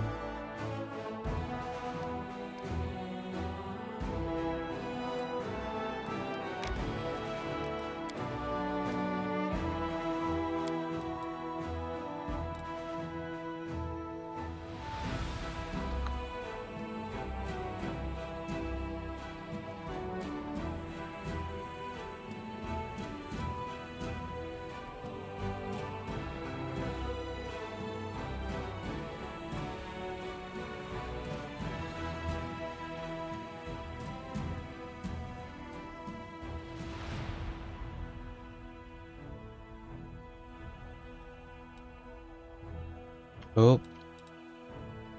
got another demon army.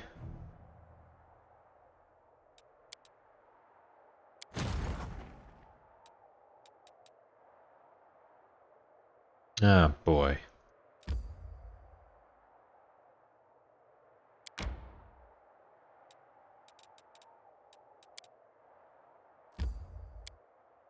So what's this place then?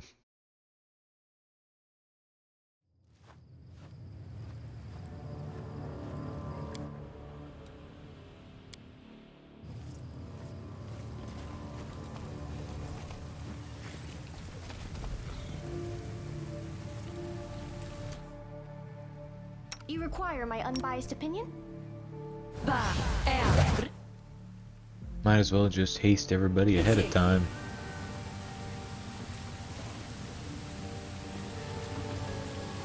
We won't fall here.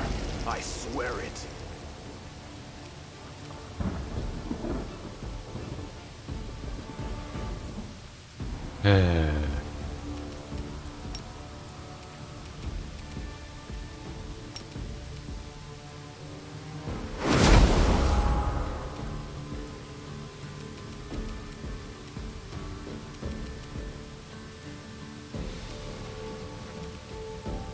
Actually, you know what?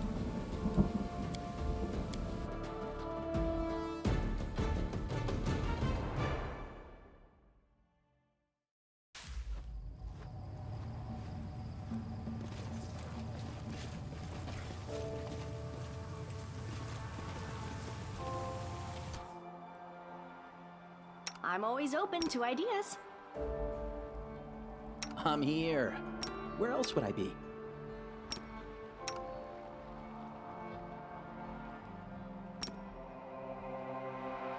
No reason to pause. Ask nicely.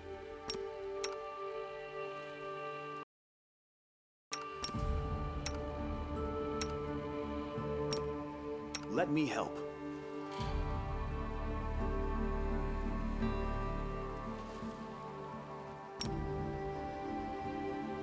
Here we go again.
Rely on me.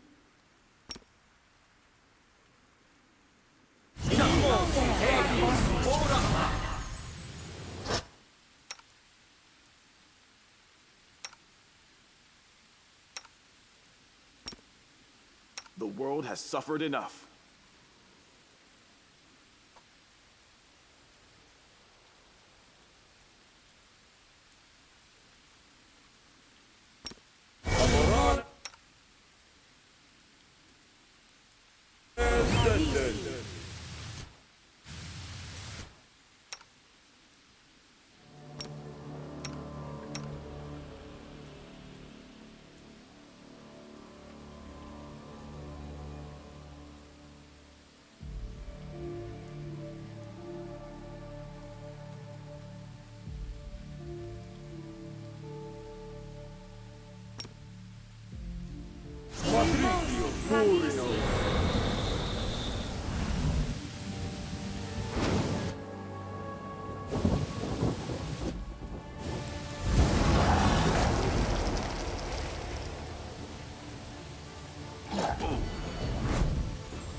Orava.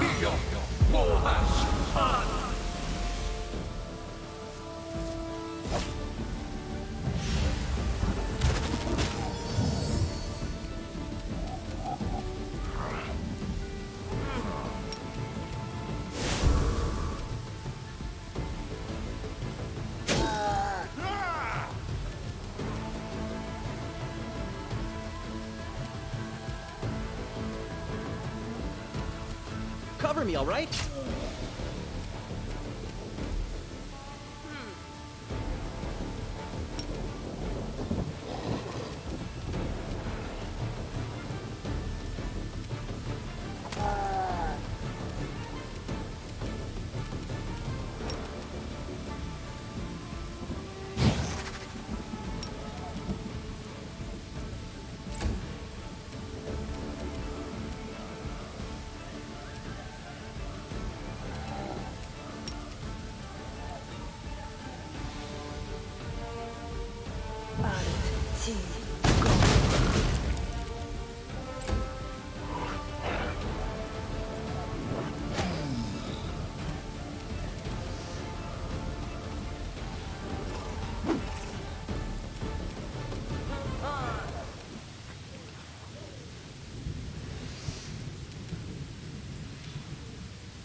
Begone, fiend!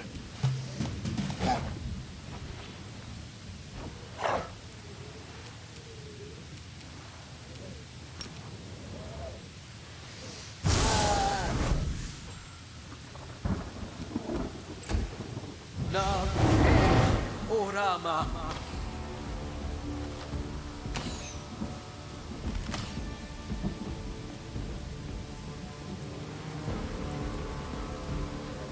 Arti Gong. Arti Gong.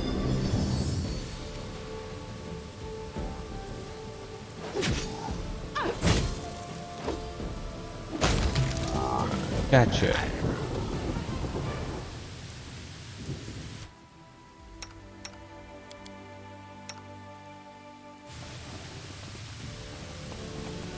Anything else here?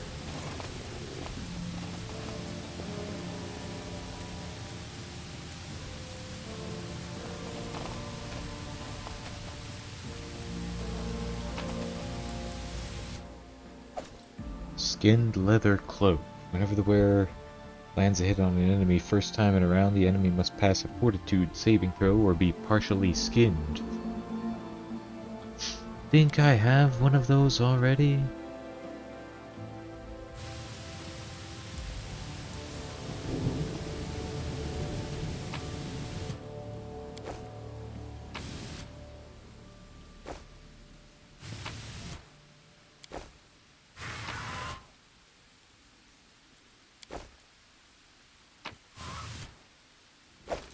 Natural armor +3.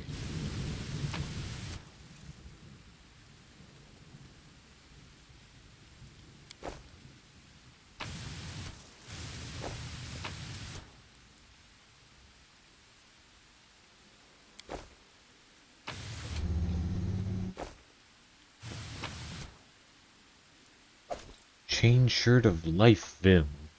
This +3 chain shirt grants the wearer a +4 profane bonus to AC against the attacks of non-living creatures.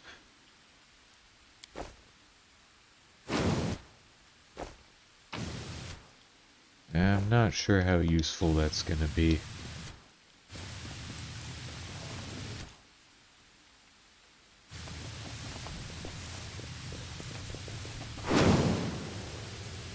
It looks like there's nothing more to do here, so let's get out of here.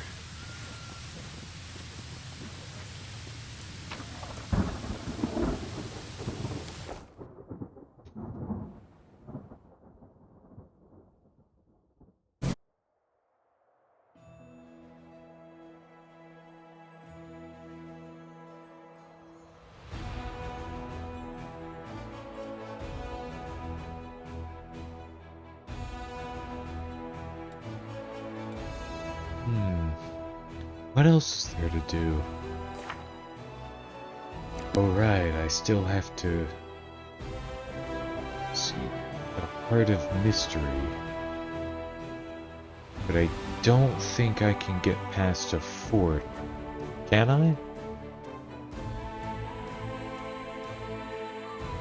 Yeah, it's gonna take me all the way around. I might as well just teleport back to Dresden.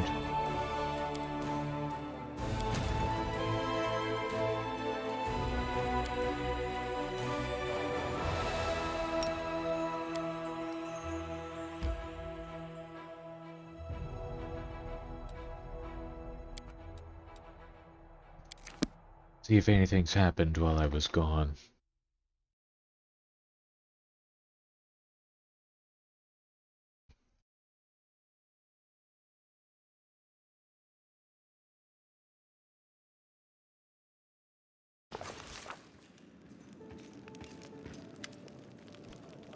Right, the archaeologist. Commander, aren't you the commander? Well met. My name is Lathimus the Antiquarian. I study ancient relics. Perhaps you've heard of me, though if you haven't, it doesn't matter. Antiquarian? Do you sell anything? Alas, I don't. They call me the Antiquarian because of my love for ancient items that might otherwise seem mundane and useless. Few understand the principles of archaeology. Sometimes even a shard from an old oil lamp is enough to shine a light on the darkness of history. I've never heard of you. I don't chase glory. It's enough for me to know that I bring knowledge to the peoples of Galarian. Some have used my discoveries to earn fame and fortune, but I remain a simple antiquarian. What do you want from me? I am planning a rather dangerous expedition, and I will need the help of a strong, skilled warrior, not without recompense, of course. I found an ancient map leading to a certain cave system, a dragon burial ground. But it wasn't merely a place where old dragons came to die. I have a theory that once upon a time a great battle took place in these caves, and many relics and artifacts were left behind. You're waging a long and difficult war. Help me uncover the secrets of the dragon burial ground, and I will give you all of my savings. Believe me, I've earned a lot during my years of travel. All I need is for someone to clear the way down in the caves. Who knows what sort of demons inhabit that place now? I'd like to know the details. Of course, I will answer any questions you have. Why do you want me to get personally involved? You could just ask me to send an armed escort with you on this expedition. Don't think I'm trying to disparage them, but they are ordinary soldiers after all. What if we discovered treasure down below? Will they resist the allure of gold for the sake of science? Will they keep our expedition a secret even if my competitors promise them huge sums of money? No, I'm sorry, but I will only rely on someone who is trusted by the Queen. Where did you get this map of the Dragon Burial Ground? I bartered it from a ranger in exchange for an amulet. The ranger wasn't keen on going deeper into the world wound, and I doubt he even understood how valuable this map might be for science. I dare say he made a poor bargain. Tell me more about your theory. I'm interested in dragon history, from the days of Apsu and the creation of Dahak up to now. But dragons are reclusive creatures, and they don't enjoy discussing their history with strangers. Sure, we know about many historical conflicts involving dragons, but as for large-scale battles between dragons, they prefer to keep quiet about those, and thus we historians remain in the dark. And then suddenly I find a map that identifies this cave system and its surrounding area as a dragon burial ground. But mass burial sites are so uncharacteristic of their kind. Dragons are reclusive by nature, both in life and in death. I assume an ancient battlefield awaits us there. But who fought whom and for what cause? This is what we have to find out. Can you imagine? We could discover a brand new, hitherto unknown page of history. Apsu, Dahak, who are they? Apsu is known as the god of metallic dragons. In the dawn of time, he was born from the purest waters, and together with his dreaded spouse, whose name I am afraid to say, he sired many creatures in a multitude of worlds. His kingdom lies far beyond this world, among flying islands and wandering stars. Dahak, his proud and fearless son, was one of the first dragon gods. He chose the path of destruction instead of creation. He settled in hell, founding his own kingdom of flames and agony. Dahak fought alongside his father and the other gods to defeat Rovagug, yet after the battle he swore that one day he would return and destroy Apsu once and for all. He still dwells in his hellish palace, finding new ways to wreak havoc on Galarian. Such is his uncontrollable nature. What do you hope to find in this burial ground? I seek evidence that a raging battle was fought there, and perhaps also evidence of the reasons for such a conflict. Dragons would not gather together for such a large battle over some petty, inconsequential feud, Oh no, they must have had a serious reason. And that perhaps is the biggest mystery of all dragonkind. Fine, I'll help you. Splendid! I shall immediately head to the cave entrance and await you there. I think I can handle this part of the journey, but as for the dangers that wait down below, I fear I know nothing about them.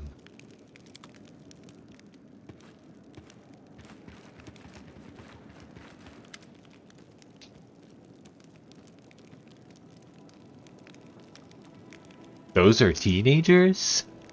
Look who we have here. They've come all the way from Mendev. It's a miracle they didn't end up in a demon's maw. I'd give 'em all a thick ear and send 'em home, but I guess I felt sorry for the poor kids. They were so eager to see you. Eager as anything we were.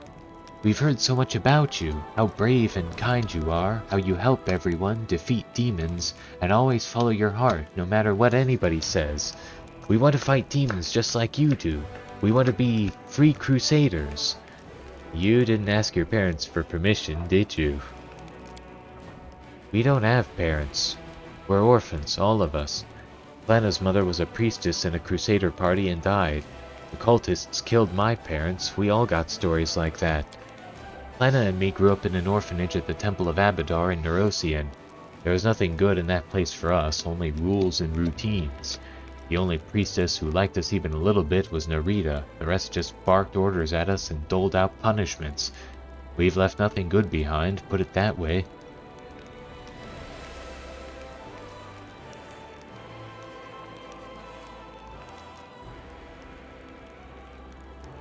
Early sunset, don't you have anything to say?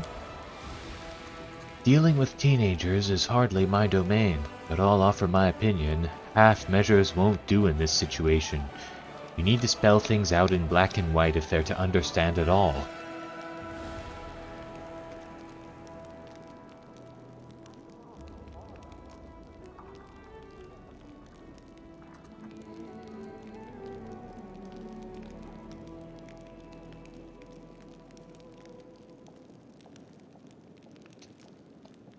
I suppose you could become free squires and help Aranka, Ilks, and Wallflower in my court. One day it will be your turn to battle evil, but I hope we win this war long before that day comes.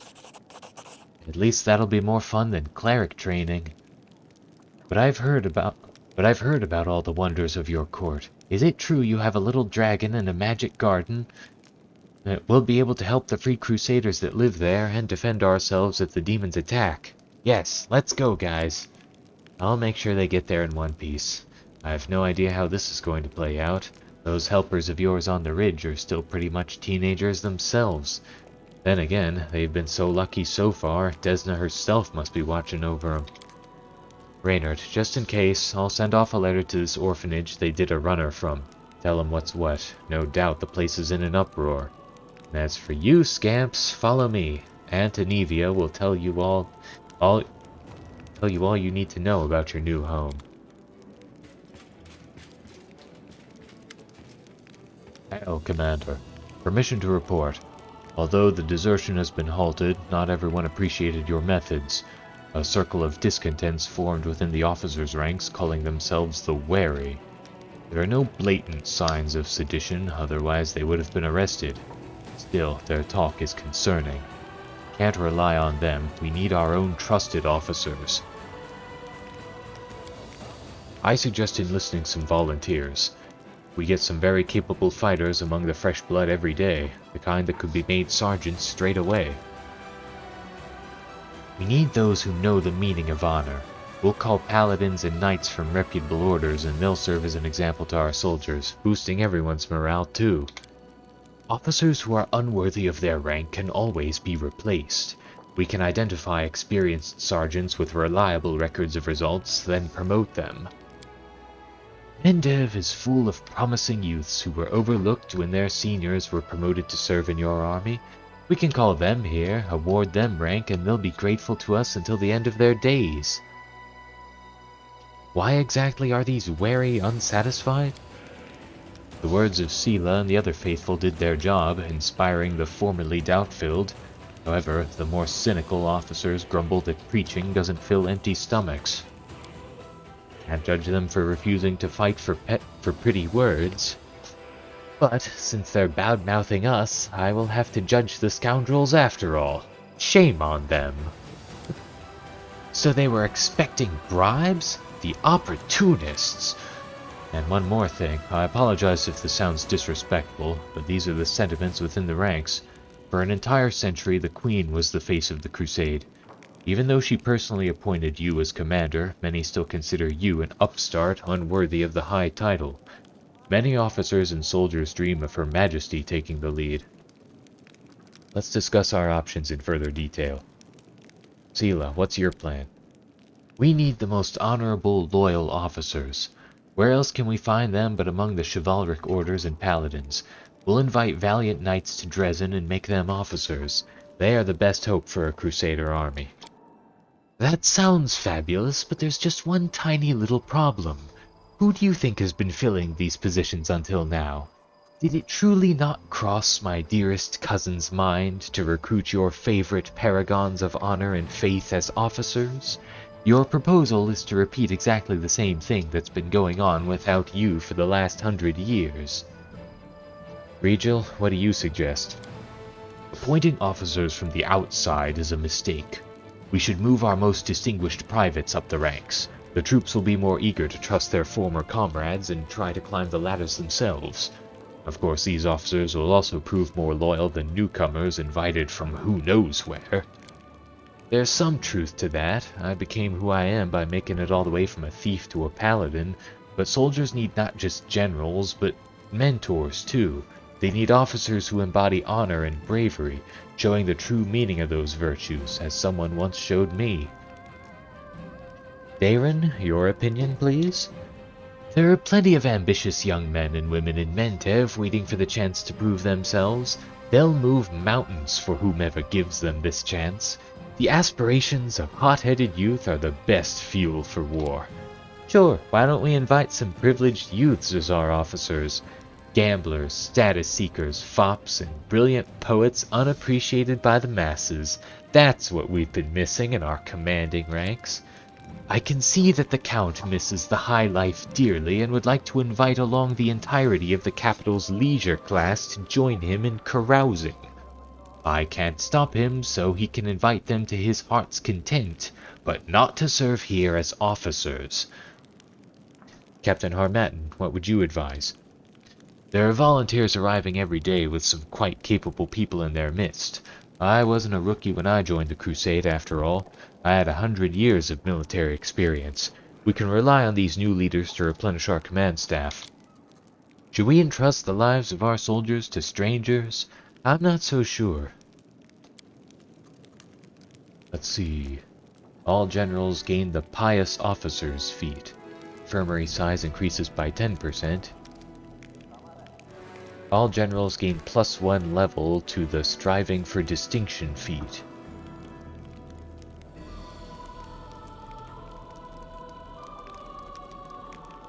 All generals gain +1 level to the Master of Maneuver feat. Wow. That's a lot better than I was expecting from Darren.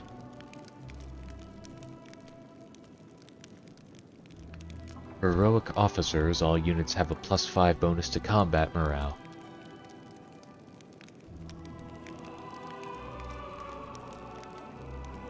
Yeah. I think Regil's suggestion makes the most sense. Certainly. I already have the list prepared. I can present it immediately so that those who have excelled can be fairly rewarded for their performance. I hope that these measures will solve the issue at hand. If we have further complications, I will call another council at once.